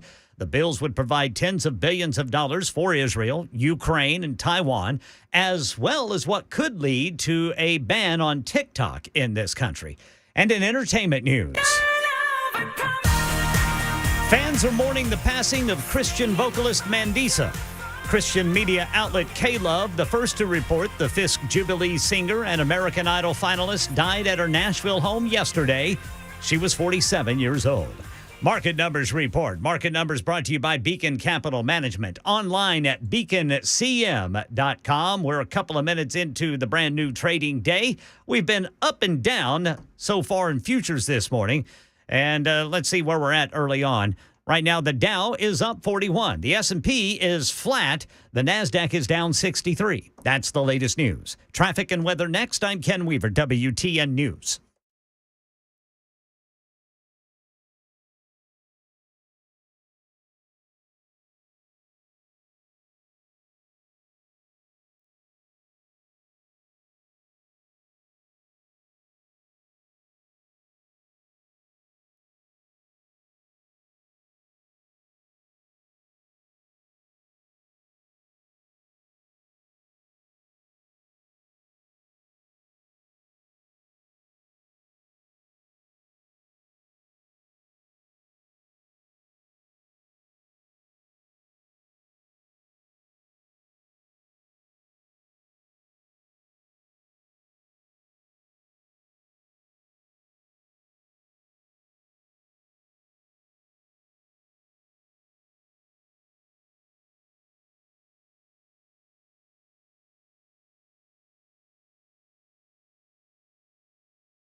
What an absolute mess. Hey, it's Dan Mandis, and look at my closets. Unorganized to say the least. Even my window dormer is a train wreck. Stuff is everywhere. Now, luckily, California Closets is coming to my rescue. My personal design consultant, Vince, stopped by, measured, and is now showing me how to become more space efficient and organized on his 3D CAD system. It is amazing. And soon, my space is going to be organized, and yes, even Bandit approves.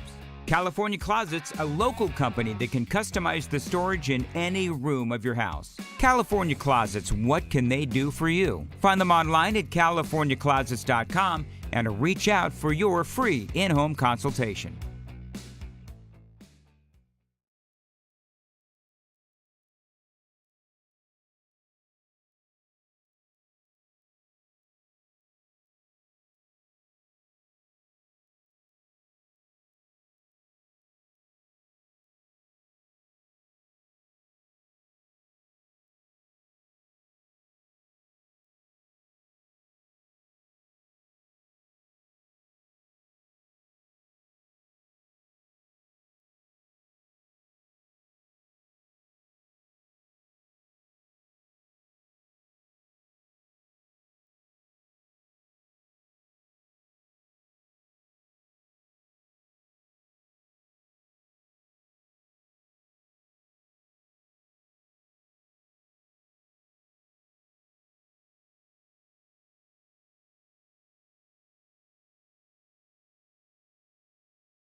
.835, Nashville's morning news on Super Talk 99.7 WTN. The Gang of Four Amigos has turned into the Gang of Two Amigos.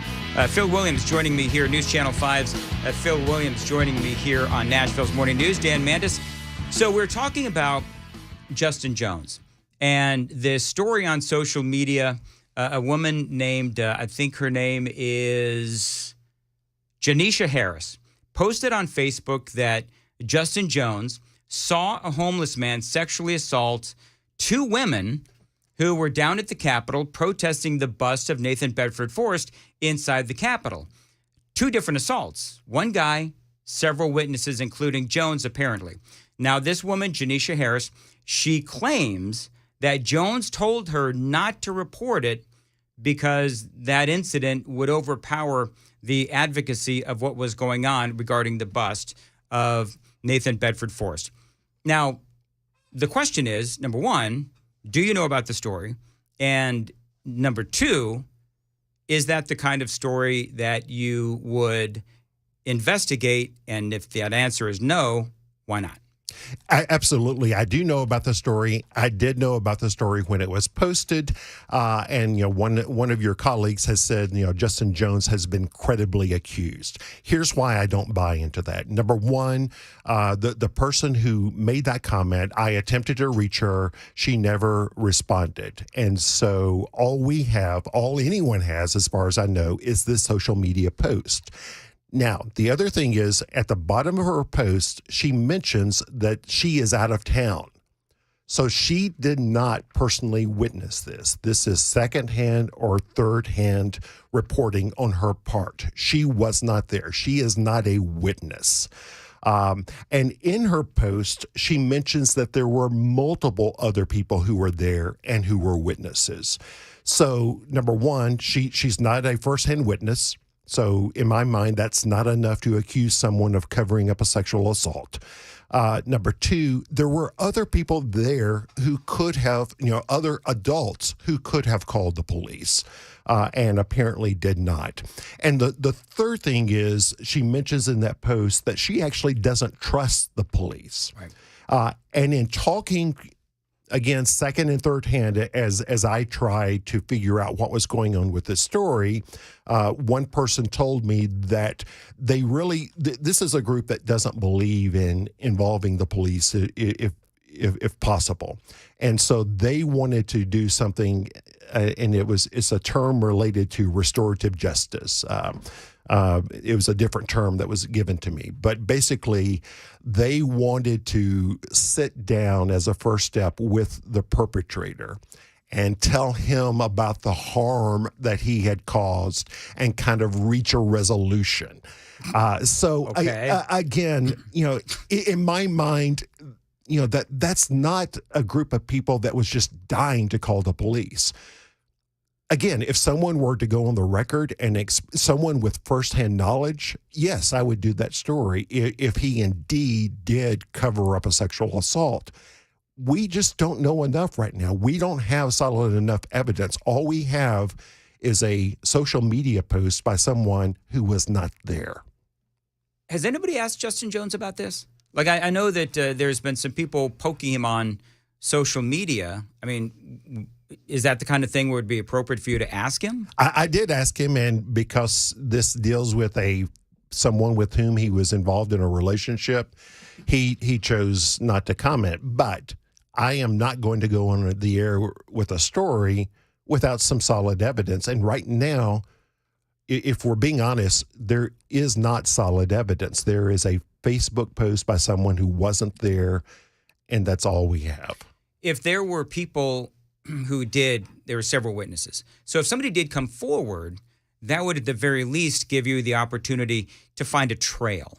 Exactly. That's what you need. But my question also would be, okay, you're an adult. Why didn't you call the police? And she said in her post that she doesn't like involving police, and I don't know, I don't think she likes police generally speaking anyway. Right. And so this is the kind of, me talking, this is the kind of crowd that we're dealing with. So, well, we'll see if there's any updates on that. If people know any witnesses that saw this, I think it's, Phil, you sound like you're perfectly willing and able, certainly, to investigate this if there is more information other than what we currently see. If anyone has covered up sexual assault, I don't care who they are. I would be all over that story if we had solid evidence. Megan Barry, former mayor. We all know what happened. From a human side, you are seeing people at sometimes the worst part of their career, maybe their life, perhaps their personal life as well. When these kinds of stories happen, like a Megan Barry, we all know what happened. Is there part of you, what is your feeling going into, for example, the interview with Megan Barry? She's just announced that she's had this affair, taxpayer dollars, basically essentially funding the affair. And you get the interview, first interview after she's made this announcement. What is your feeling when you go into there? Is it like, oh man, I got to talk to this lady at the worst moment of her life? Yeah, and from the clip that you played earlier, you can tell I'm very slow and very deliberate in my questions just because I felt the weight of the moment. Yeah. Well, one of the things that has always stuck with me, and when I was a young reporter, a print reporter at the Tennessean, I was investigating the Secretary of State for Tennessee, Gentry Crowell, a Democrat. And Mr. Crowell, unfortunately, ended up committing suicide during that investigation. And so I am always mindful of the fact that I'm dealing with human beings, that I'm dealing with, broken people often. And so I never take those moments for granted. Megan Barry actually might have been able to avoid that scandal had she not decided just to come clean and confess, because there were certainly rumors about the relationship. At that point in time, no one, not myself included, had actual evidence that they were engaged in a sexual relationship. And she decided to try to get ahead of the story. I don't know if we would have been able to, piece together all the elements to be able to do a story. But the fact that she was willing to come clean and admit that, she had messed up, I felt the gravity of the moment, because especially, when a story involves family members, yeah, I'm just so mindful of, the doctors in the Hippocratic Oath, first do no harm. And if I can avoid it, I really do not want to do anything to harm innocent people who may be on the sidelines of these stories. You'd made mention of person who had committed suicide. Has there ever been a story that you've regretted, that you thought, Not that I can think of off the top of my head, because I tried never to go with a story unless I feel confident about it. Yep. There was a, this is one of my favorite stories, actually. One of my favorite videos. You go to the Davidson County Clerk's office, and you're trying to figure out why it is that state employees or county employees are gambling. And so you walk in, and this lady is just, oh, yeah, we're just gambling, and these are gambling machines. And, you're trying to figure out, okay, but what exactly is going on? And some big dude shows up and tries to shove you out the door. So what's the point of putting in, are these tokens? Yeah. So what do you win? I think if you get 3 sevens, you get like $5. Our search for answers quickly took a dramatic turn. No, we need you out of the break room. Why? Because I said so. And who are you? Let's go, Phil. Who are I you? believe you already asked him his name. Let's go. Oh, Let's go. Don't get rough with me, sir. Let's go. This is public property. Get out. Please do not touch me. And the camera stops right when it looks like you're about ready to clock the guy. And what did you do? Did you just, okay, I'm going? Or what happened after the camera stopped? Yeah, I continued going out the door. In fact, if you watch the video, I was actually on my way out the door when he shoved me in the back. And that's when I turned around and was like, what the heck? Yeah. But, that was just such a bizarre day. The man who did the shoving was dressed as a leprechaun, had a leprechaun cap on. And he took off his leprechaun cap and handed it to his friend before he started shoving me. So I think instead of hold my beer, it's hold my leprechaun cap. And so the life lesson from that is, if a leprechaun takes off his cap, it's going down. That's funny, actually. You've been in some, you mentioned earlier Gideon's Army. Right. Now, that seems to be one of the more, for me, that was great investigative reporting. For folks who don't know what Gideon's Army is or was, I don't even know if they're still around, but they were one of these organizations, and their stated mission was to be violence interrupters, trying to take care of the streets, trying to keep kids out of gangs, and so on and so forth. But there is some corruption involved in Gideon's Army. And if I remember right, there are some criminals actually involved in Gideon's Army. They're all about, on the surface, talking about how, laws need to be obeyed, I guess. And it turns out that that's not what this organization was about. On the heels of, the leprechaun shoving you out of the clerk's office, during that investigation, were you nervous about maybe your own safety? There were moments I had an encounter with one of the individuals involved. Luckily, it was at federal court where people had gone through security, and there was lots of security around. But one of the individuals involved in that just started following me down a hallway, shouting at me, daring me to engage with him. And so that was certainly an uncomfortable moment. But that's sort of just become part of the job now. I've been married now 7 years, and my wife tells me I did not adequately prepare her for what it was like to be in my world. Yeah. So- Your wife and my wife would probably have a conversation. Let me ask you, when you go through all of these different stories, how many of the stories do you actually, because you get tips, right? I mean, that's generally speaking one of the ways in which you choose your stories. You get tips.